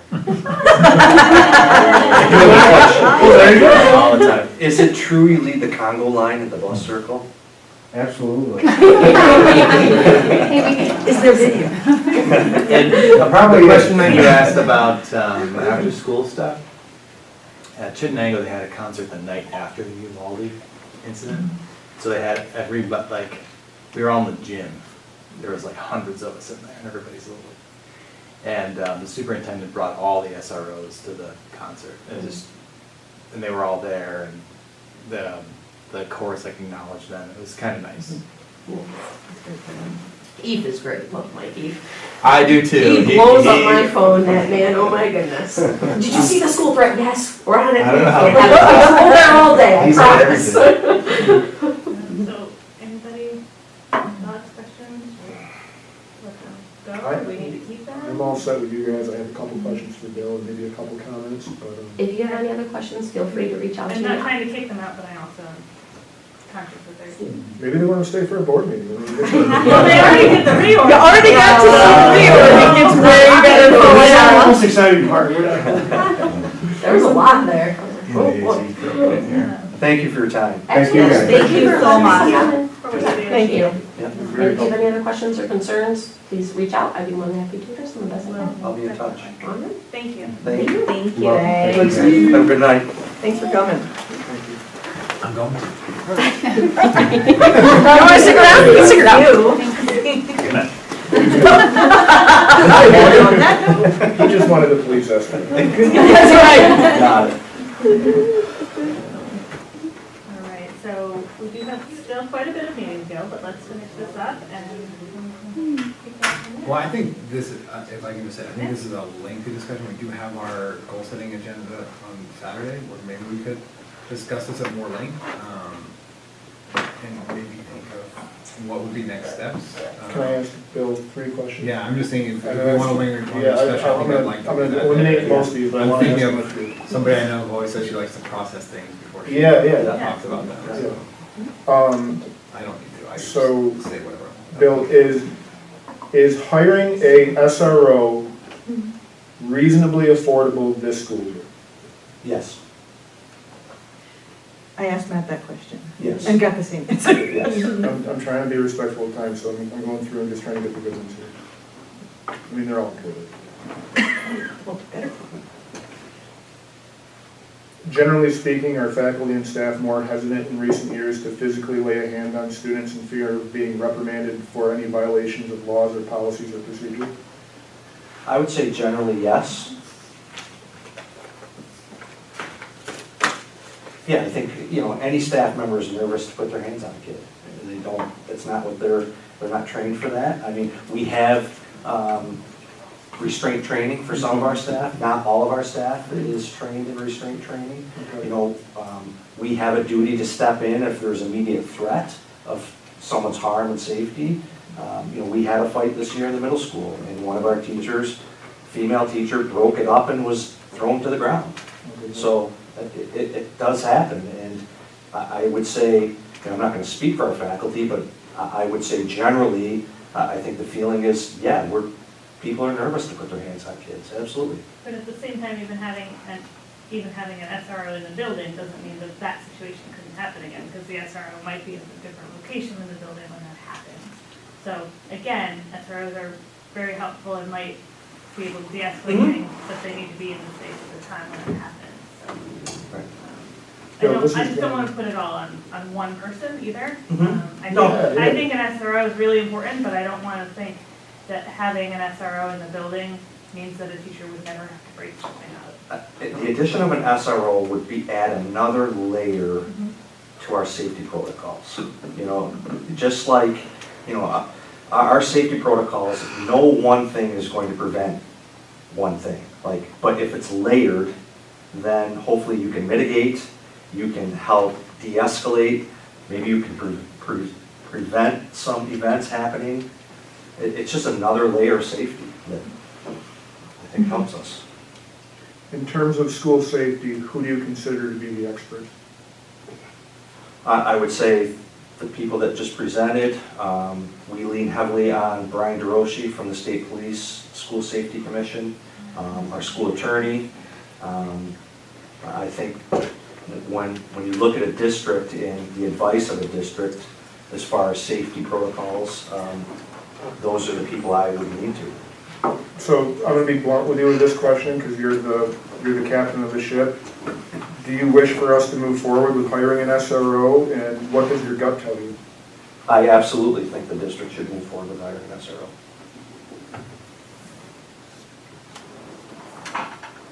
Can I follow up on that really quick? Yeah. Bill, have you had any conversations with faculty and staff and what their thoughts are?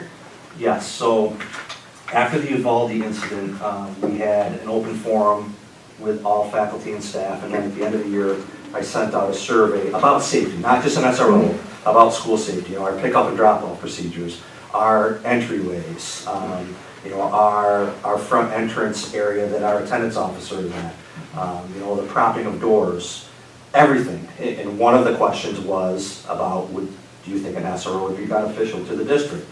The staff, we had, faculty and staff, we had 77 respondents. 56 out of those 77, which was 72.8%, felt that it was important or extremely important to add an SRO. we've sent out a survey, basically the same survey to parents through Parent Square. We've only had 46 responses. Out of those 46, 28 of the respondents have said it's important or extremely important to add an SRO.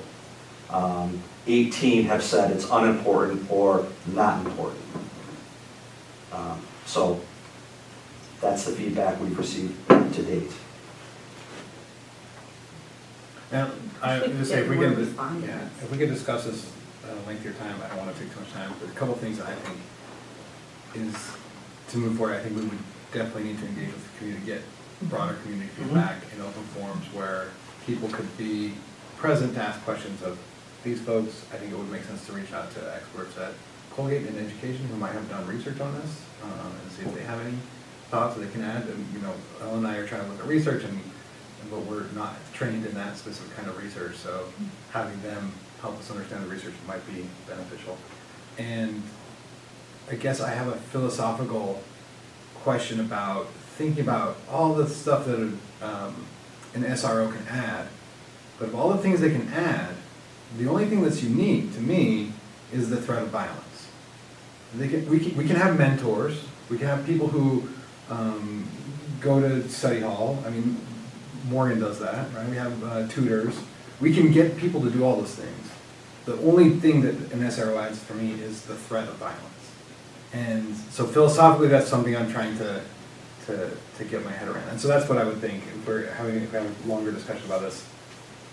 Do we need that threat of violence? Is it beneficial? And the threat of violence is always bad, right? There's sometimes the threat of violence, you want that threat of violence, right? But there's lots of times where it is negative for the way students feel. And I think some of the respondents who have said that, you know, they would rather see the resources go to a social worker to more SEL support. And I want to say publicly, we are hiring a social worker. We are Doing that adding. too, not instead. Right, we are adding to our SEL team. So those layers are already there. And to me, for $19,000, to add that other layer of protection and safety and mentorship, and to me, I think, to me, it's a no-brainer. Like, we should add that layer.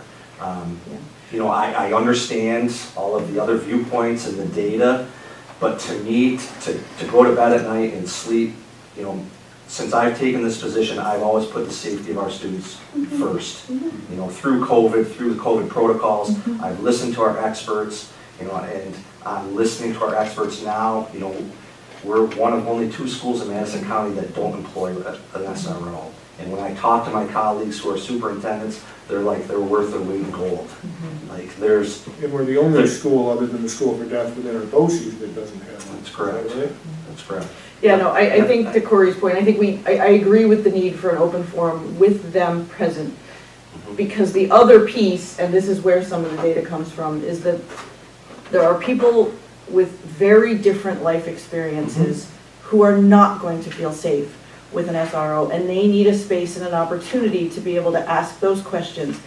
Because even if 90% of the school feels safer, but 10% doesn't, and actually feels less safe with an SRO in the building, we need to figure out how to navigate that. And we need to give them the space to express that, talk about that, and figure out if we can overcome that. And at what, you know, is there a point at which that danger outweighs other dangers, right? Like, so that's the piece that I feel strongly about, is needing to create the space. Yeah, and I For that respect those conversation. viewpoints, I really do. You know, Well, I think we need to be cognizant on both ends, because how many students are here that don't feel safe? Now, Now. right. So, Are you talking about from both spectrums? I'm saying, like, we need to see the thoughts from Right. both sides of it. Right.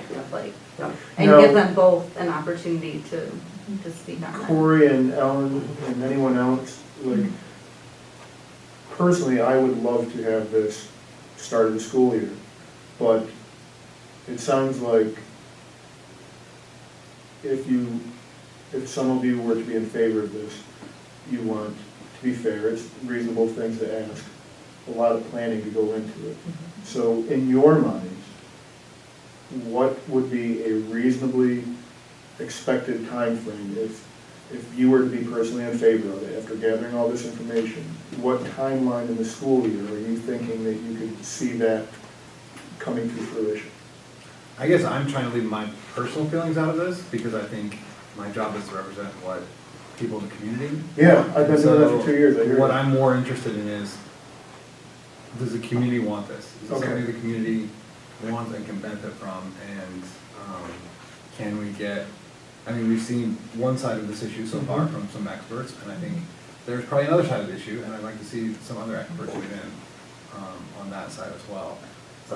So I think, for me, it's not, I'm not as concerned about what that timeline is. I mean, I'd rather we do this right than rush it and get it wrong. If that makes sense. Jim, you look like I was you're- gonna say, if I play devil's advocate for a second though, so we've sent out a survey on safety. The response is very low. Do we think that we're going to get any differing by doing a community forum? I These think if- people that aren't coming out and not completing the survey and not putting their feedback on there, If do we we- think those people that didn't do that are gonna come out and? I think there's a difference between saying, what do you think of an SRO? And the district is considering hiring an SRO, or having an open forum where you can ask questions of. Yeah, we need and want your input, Are you talking about yeah. an open forum or like an actual board hearing? I think an open forum may be something that would have, and we can discuss details of this, but in my mind, it would have. Would it be a an board opportunity for people to sponsored submit event is what I'm- questions ahead of time. I'm not worried about exactly the logistics of that. Is that something that the district runs and facilitates, or is that something the board runs? But I think there needs to be a chance for people to ask their questions, maybe somebody that can submit questions ahead of time, and so that the experts can prepare their answers too, so there's not, you know, a lot of After questions. said open forum, would you guys be open to a special meeting where on the meeting agenda, there would be a resolution prepared if needed, because you have to do that now with like 24-hour notice though, that the board could act upon if wanted? I mean, I'm happy to do whatever we need to make the decision. Bill, how do you see it playing out? I guess now that you've gathered this information, you've said that you would like to see this happen, you've gathered the concerns. The thing I haven't touched on, I'm not gonna, I have major liability concerns, which is part of the reason I was really, compelled to go with a lot of the reopening plans. I mean, you can look back, my main concern is liability. That's really what did it for me, Other than, I was obviously concerned for health, but at the end of the day, I couldn't make the decision because of liability. I won't go into anymore, but Bill, how do you see, I'm gonna shut my mouth, after all of this, how do you wanna proceed forward? I think we should have a special meeting. I think we should hear. We can have the opportunity to present different viewpoints. At the end of the day, ultimately I have to make a recommendation to you, and then you as a board have to either support that or not support that. So, And this may be one of those things that is not unanimous, and that's okay, but I do feel it's important to have this on the record.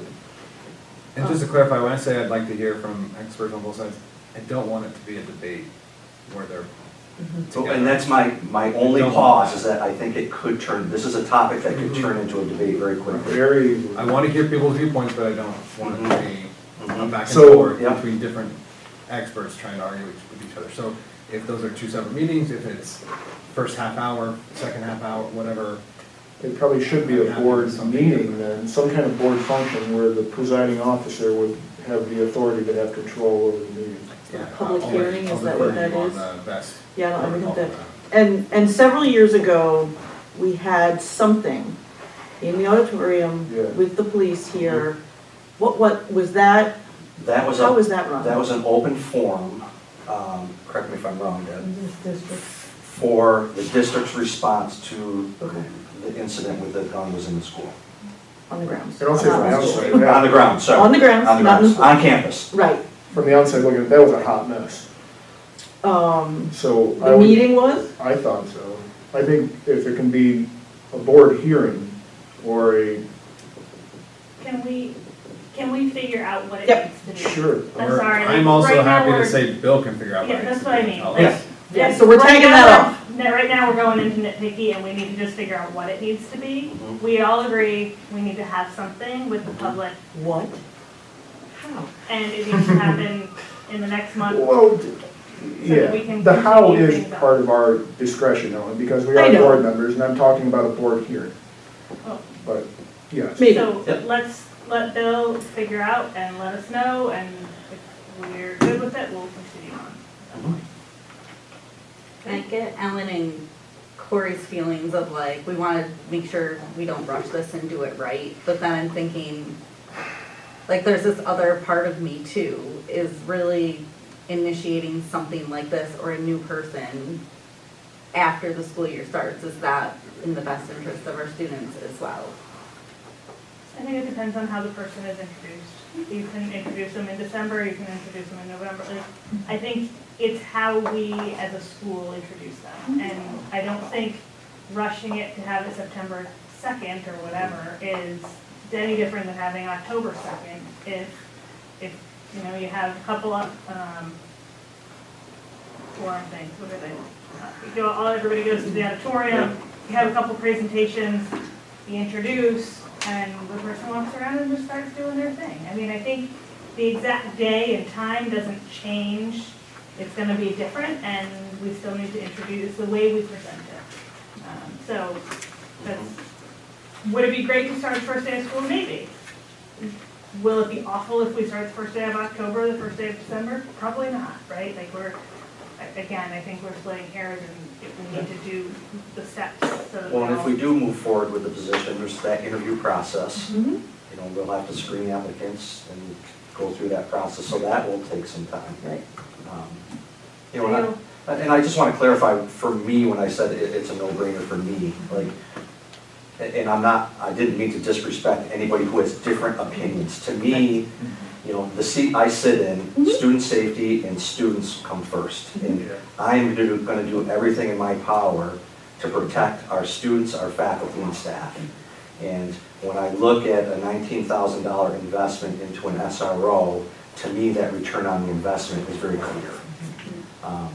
You know, as far as, you know, mentoring, relationship building, you know, I get, Corey, where you're coming from, you know, with the threat of violence, but I look at it bigger than that. You know, and I guess I have insider information because I've talked to superintendents who have them, and they've told me the benefits of an SRO. I have not heard one negative. Let me take that back. There was a superintendent that had a negative SRO experience because it wasn't the right fit. Right. It wasn't the right person, and they were able to, through their MOA, they were able to get out of that relationship and get a different SRO. That was the only reason. So it's just like anything else. You have to have the right person in the right position. Yeah, and I think what you're saying is an important part of you leading however this goes, is making sure that everybody knows that everyone's coming at this from good faith. Everyone's coming at this with wanting to have student safety as the forefront, because sometimes we get lost in, we're on these two sides, but really, we all want the same thing. Exactly. So we're just figuring out what's the best way to get to where we want to be. Yep. And just one thought I had about if we have some kind of forum, maybe giving people a way to express their thoughts, not speaking, right? So maybe they, like, giving it to, like, you can either come up and say something, or you can write it on a card for us to read later. So maybe that will let folks say, well, I can say my piece and not have to, you know, say it out loud, or people who don't feel comfortable saying it out loud still have a way to speak. Thank you, guys. Again, this is a very important discussion, and I'm glad that we've had it. And I know that I always am the one that rushes things in one sense to move us along in the rest of our meetings. I hope that you felt that you had time to say what you needed to say, and that I didn't rush anybody. But that we could get through all that we did, because I think what we hit tonight was really good stuff to talk about. So, if we could move on, we got 6.1. Made a motion to approve a one-year leave of absence for Renee Merck as elementary teacher effective September 1 through 2022 through June 30th, 2023, as recommended by the elementary principal and superintendent. Move. Second. Discussion. I know some of it, you might not be able to, maybe we need to, but why is it the date of September 1? Why not August 1? Like, I'm just curious, like, Contractual. School year, and September 1st, school year. I just wasn't sure. Yeah, Like, that's all. just- Yeah. All those in favor? Right. Aye. Motion to approve the 5-year 2022 to 2027 contract for William Dowsland as superintendent of schools effective July 1st, 2022. So moved. Second. All those in favor? Aye. Aye. A motion to approve Renee Merck as teacher on special assignment as coordinator of social emotional learning and family engagement effective September 1 through June 30th, 2023, as recommended by the elementary principal and superintendent. Move. Go second. All Got those- it. All those in favor? Aye. Aye. A motion to approve the appointment of Ashley Totally as probationary special education teacher effective September 1, 2022, as recommended by the director of PPS and superintendent. Second. And actually, I just always am bad with last names, so I don't even try sometimes. All those in favor? Aye. Aye.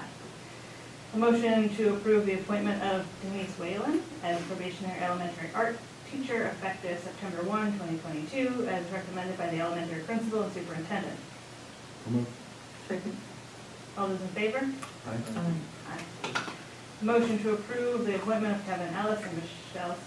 No, it would just be Kevin That's Ellis. what I was gonna say. Kevin Ellis as CSE and CPSE Chair. chair for the 2022-2023 school year, as recommended by the superintendent. Second. All those in favor? Can we have a discussion, I think we can have it here. Do we want to approve the appointment of that position, or do we need to come back and later point and do that again? Once we have a new hire, we'll appoint them. So the person's name has to be in the resolution, the motion. You can't appoint a title.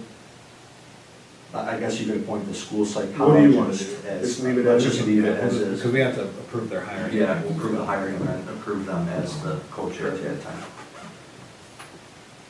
All those in favor? Aye. Aye. A motion to approve the appointment of Emily Freeth as athletic director for 2022-2023 school year effective July 1, 2022, as recommended by the superintendent. Second. Discussion? All those in favor? Aye. Aye. Motion to approve the fall coaching appointments as recommended by the athletic director and superintendent contingent upon significant numbers and COVID-19 protocols, if any. Move. Second. Any discussion? All those in favor? Aye. Sorry, just.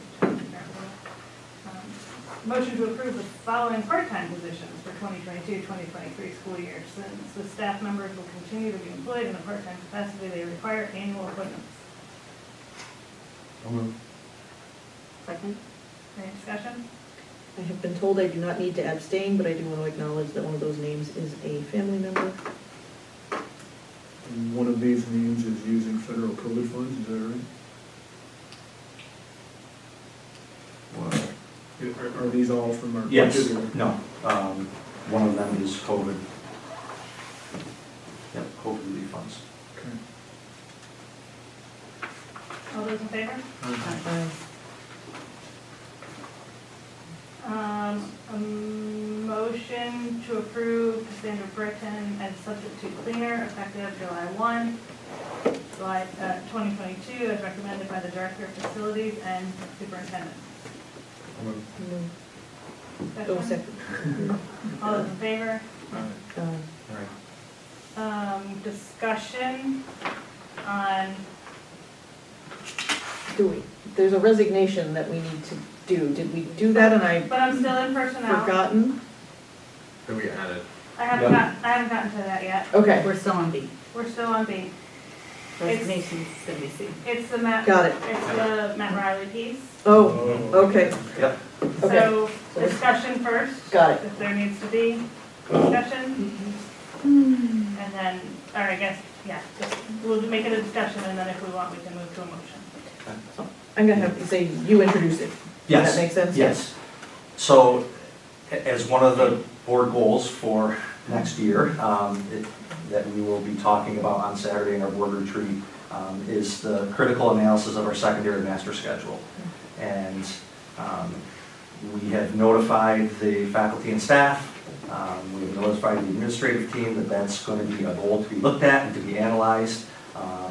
And there's different outcomes that we would like to see through that process. And I thought it would be best to bring in an outside consultant to lead that for us. And Matt Riley has agreed with your approval. Matt is a retired superintendent from Clinton and Casanova, both highly respected schools, very rigorous in their academic curriculum, very student-centered, lots of opportunities for kids. So he has a keen knowledge, and Matt was also a faculty member here many years ago. So he has a real knowledge of our community and what we are looking for to provide students. So I would like to propose to you that he leads that process with a recommendation to you at the December board meeting on a schedule that best suits the needs of our kids moving forward. Is this timeline fluid? Yes.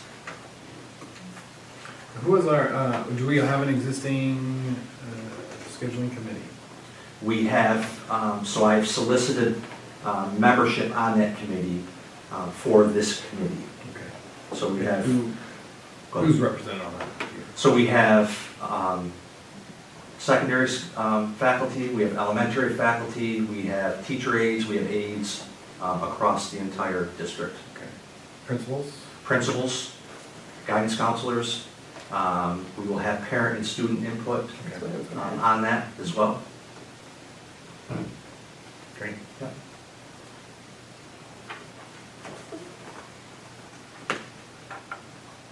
And this will be paid for out of COVID money.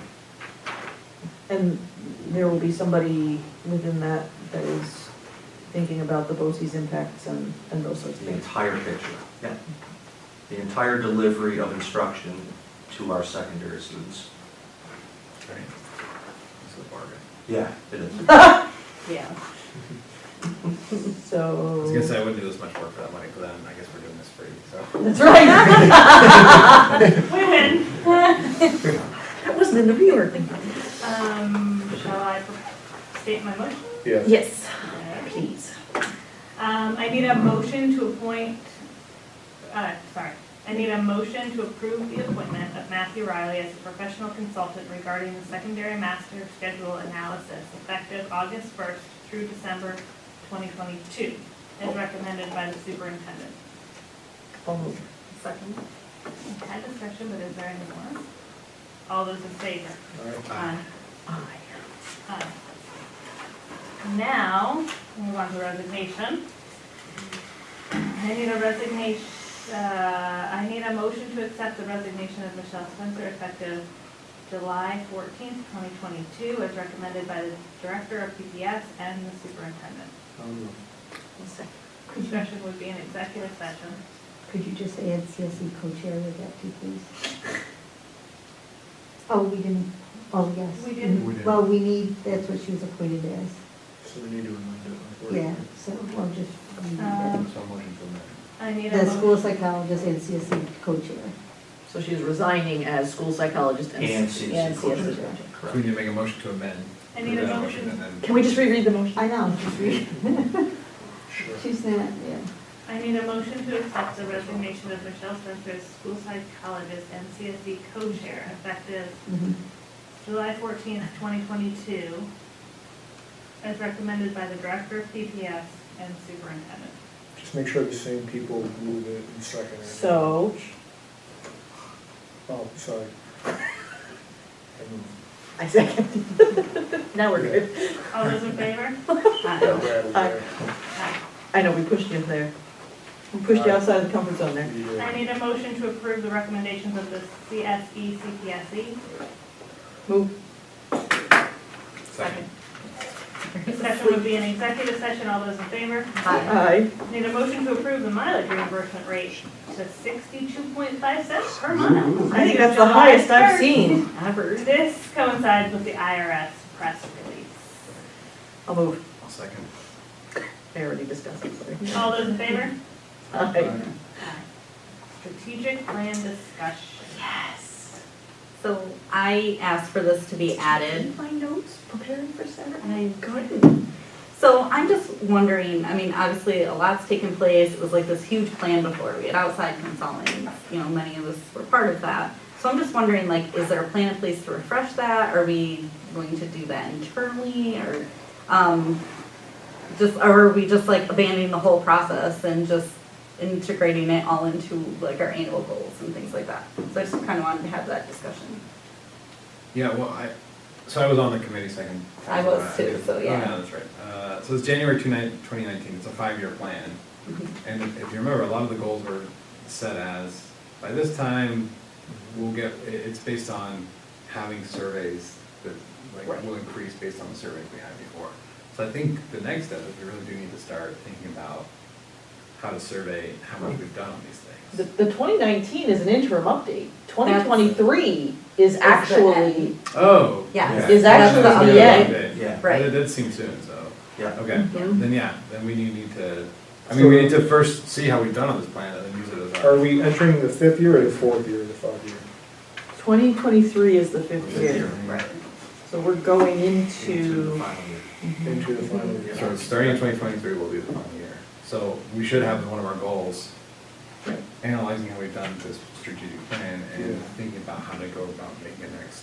Now, from that, one of my big concerns from the get-go was what happens if something throws a monkey in the wrench? And I think we can all agree, a monkey wrench got thrown in there. So, Bill, what were the difficulties of COVID on the strategic implementation plan? Everything.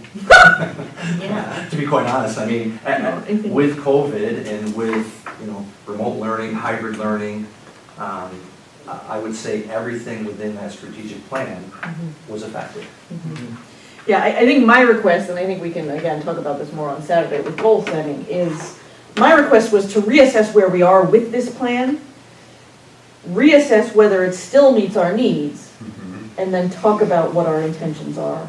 Right, I just think we Moving need to forward. think about how are we gonna assess that, because all of these strategic intents say 80% of staff will agree Yeah. that professional development is But appropriate. there was never an established survey. There was. Was there? There was. And now some of these things were added that weren't in that initial survey. I know for sure, because I worked on the technology committee and we put stuff, we were like, they didn't ask the right questions, we need to add in more questions. But I think the approach to this isn't, did we meet this stated goal, but how far, did we get any closer? Did we make Where are any we? progress? Mhm. Yeah. Gotcha. And if we don't fall short on some of these, that would be shocking It to would me. be a miracle. Right? Mhm. So, and I think that would be true even if there wasn't COVID. There's still be Right. some places you fall short. So Right. it's where are we falling short the most? Where have we made the most gains? And where do we need to start focusing efforts? Yeah, I think the biggest question is where do we go from here? You know, what's our vision moving forward? But I do think it's important, you know, either in this 5th year or at the end of the 5th year to evaluate just what you were saying. Yeah, and I think you're right, going into the 5th year, this is the year that we start to evaluate. Where do we get on this thing? How is it done? And then On next top year, of that's everything our- else that's that's our goal. going on. Yeah. I put it, I added it as a first bullet on our priorities discussion doc, which Okay. Debbie's probably already printed, but It's okay. just as a placeholder, you don't have to reprint, Debbie, if you have printed. There. So just as a first bullet, it just says strategic plan, Mhm. so we can talk about that. Perfect. Any other discussion on this?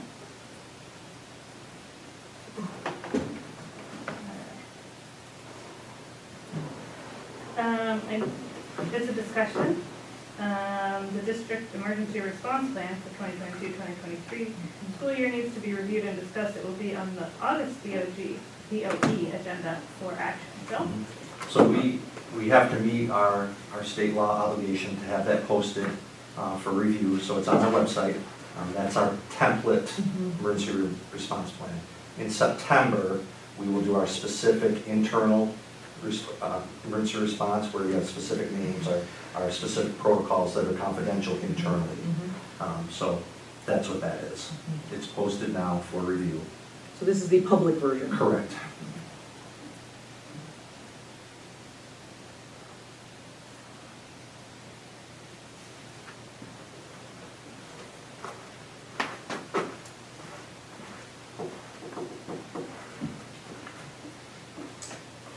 Motion to approve Hamilton Central's participation in the following programs during the following combined sports programs during the 2022-2023 school year as recommended by the athletic director and superintendent. Field hockey with Morrisville, even. Swimming with Sherburne Earlville. Hockey with Cazenovia. Girls lacrosse with Cazenovia. Parents will be responsible for transportation. I'll second. Discussion? Did we already approve football? We did. Yes. Okay, Yeah. I thought so, but I just, Yeah. it was conspicuously absent, so I just, Yeah. Do you want numbers? Yeah. of course. Yeah. I was waiting for it. Just a bear. Field hockey with Morrisville Eaton, we have 1 student. Swimming with Sherburne Earlville, 4. Ice hockey with Cazenovia, 3. And girls lacrosse with Cazenovia, 1. And how many play football? I was just gonna say. Wasn't on your list. I don't have our football numbers. Okay. No, these aren't all fall sports, are they?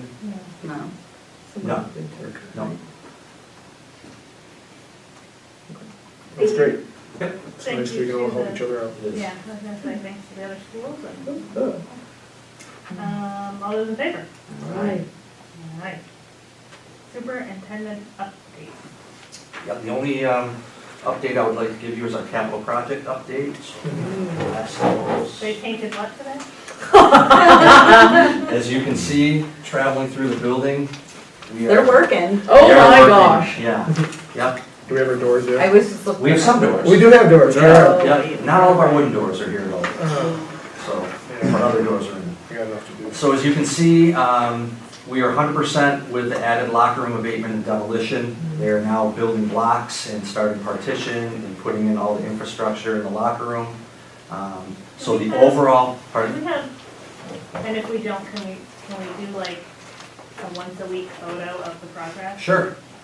Yeah, But just from For both fun? sides of it, I just think it would be fun, and it might be fun to post for like alumni to see Mhm. down the road too. Of like, okay, yeah, we didn't take a picture of the demo part, which is fine, but like, if we started next week of here's a picture of this week and here, like, sure. as we see it Time become lapse. something, I think that would be kind of neat. Yeah. But just, I don't want it to be a lot of time, I just want it, like, one picture a week would be enough, I think. And I think it would be really cool. Morgan also suggested that we go on a field trip down to that end of the building. We need to go on a field. There's a big hole in the, There's a big hole in the library. Oh. All of us go as a board, it is an open meeting. Yeah. so it's like- But if I was, we twos, you knew where I was going. Yeah, So what we do, yeah. yeah. So let me continue on. I love that. Our overall locker room construction, as you can see, is in the red. It's 35% complete. That was because of the abatement that they had to do and the floor. When they removed the old lockers, the floor was floating, so they had to jackhammer the entire floor and put in a new floor. So That was we were fun. looking at an August completion date. We're now looking at an October 4th completion date, which will get us done right before winter sports. Hopefully the weather is good for phys ed classes. They'll still have use of the gymnasium, but the locker room will not be turned over to us. Right. There'll still be a punch list after October 4th, but we should be able to move in on October 4th. And that was kind of known all along. You Well, don't it was really known know what- after we well, found out. You're Yeah. gonna dig stuff up and you never know Yeah. what's gonna happen Yep. until you dig it up. Yep. The 4th and 5th grade music area classrooms, 40% complete, they're on schedule. PA system and infrastructure upgrades are 61% complete, on schedule. Phase 3 summer work, 10%, green on schedule. Exterior brick and joint sealers, that's the greenhouse and the brickwork are on the outside, 95% complete. And the high school media center and the LGI and the fax renovation, it's just started demolition. But right now, with any unforeseen delivery delays or, incidentals that they find, we're on schedule. But everything is torn apart right now. So It's a mess. here's my concern. Mhm. Summer school in the elementary starts on Monday. Correct. are there certain, like, my concern is that, you know, maybe there are some fumes in the building from construction that are not healthy for people to be breathing out without proper respiration. How does our construction manager handle that? He is on top of that. He's assured us that they're gonna enter through the elementary library, correct, Heather? No, playground door. Playground door, I'm Oh, sorry, okay. playground door. So the elementary, that wing is all waxed, there's no construction going on there. It's all from the elementary library, or elementary office up. Well, that's great with that, but Yeah. fumes gas off, and without proper exhaustion of those fumes, they become an issue. So I'm not, that's the how, but that's my concern, and I'll leave it to you to. Yeah, our construction manager's been great, they will alert us to that. If there's days that we have to shut down and they don't have to do things, then, Yeah, because they both have to happen, so. They do. so now- and the priority right now is summer school for our students. So if construction has to take a day off, they have to take a day off. Okay. That satisfies my concern, thank you. So that's really all I have right now. Just, while we move to the next part, do you wanna just let, exec session guests know that we're behind or close or whatever? NISBA roundtable, that was an email. So I emailed this out to everyone, I didn't hear any feedback, and I don't even know if there's any spots left. I'm guessing that it was gonna be a pretty hot thing, and I think they were only allowing 15 board members. Unfortunately, I'm not able to attend because I'm not even gonna be in the state. But, and I know that it's in Latham, so it is a bit, but, I mean, if there's still spots, it's not very often that I think that we get invited to sit around the table with Commissioner Rosa. So I think that it could be a really, really, really great opportunity. I would love to, but I can't the day, I think that was my problem too. unfortunately. That's always a big lot. If it was October, November maybe, but What's the time, do you have a time for that? late morning to end mid. Late morning, mid-afternoon. I think we do it. Right? Well, I think they're trying to prevent, like, with the drive and stuff too. So that districts can get there without additional expensive I just overnight accommodations. too many things this summer, and that's still too close to. If there's, September 19th. if there's still spots, I can do it. Do you want to reach out to Mary and see if there's? Yeah, am I, is that way we email? Yeah, it's at the end. Yeah. It's a nice area, really fun up there. This way. Okay. Great, Thank thank you so much, Sorry, where's Corey. it at? It's in Latham. Which is like north of all I'll reach out to I think the restorative practices one I went to was in Latham. I feel like a lot of stuff happens in Latham. Is there a reason Yeah. for I that? think it's just outside Albany, so Is it's, NISBA State headquarters? I think it was in this, I think it was in this building that I was in when I did the restorative Probably. practices one, Yeah, actually. That they're makes sense, there. it's all. Yeah. all Thank you, these- Corey. Yeah. Yeah. I do think it's really important, I don't know. especially a small district as ours. I'm guaranteeing like a lot of the bigger districts are gonna be Yeah. going, but have very different If you're able to do it, that's great. concerns. I appreciate it, Thanks for thank you. trying. Thank you. Knowledge sharing? We good this month? But next month, Bill and I are set to go to a law. Law conference? Law conference. That's gonna talk about how to revise your policy manual. Yes. Are you so excited? Well, if they have any tips. And then code of conduct, Code of conduct, Isn't all that sorts what of we stuff. went to? put on by Farrar. Yeah. Yeah. It'll be good. It will be good. Mhm. It will be. It's always good. It is now time for public participation. If anybody would like to join online, please feel free. There's 5 people watching. You're Well, we would have welcome. scared everybody away, but. No, I lost a couple. Please add your comments now. We'll give you just a second. There's nobody else in the room, so I figure a second.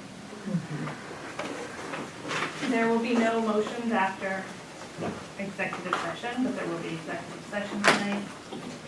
There are still no comments, so at this time, I need a motion to adjourn to executive session where we will discuss legal matters. I'll second. All those in favor?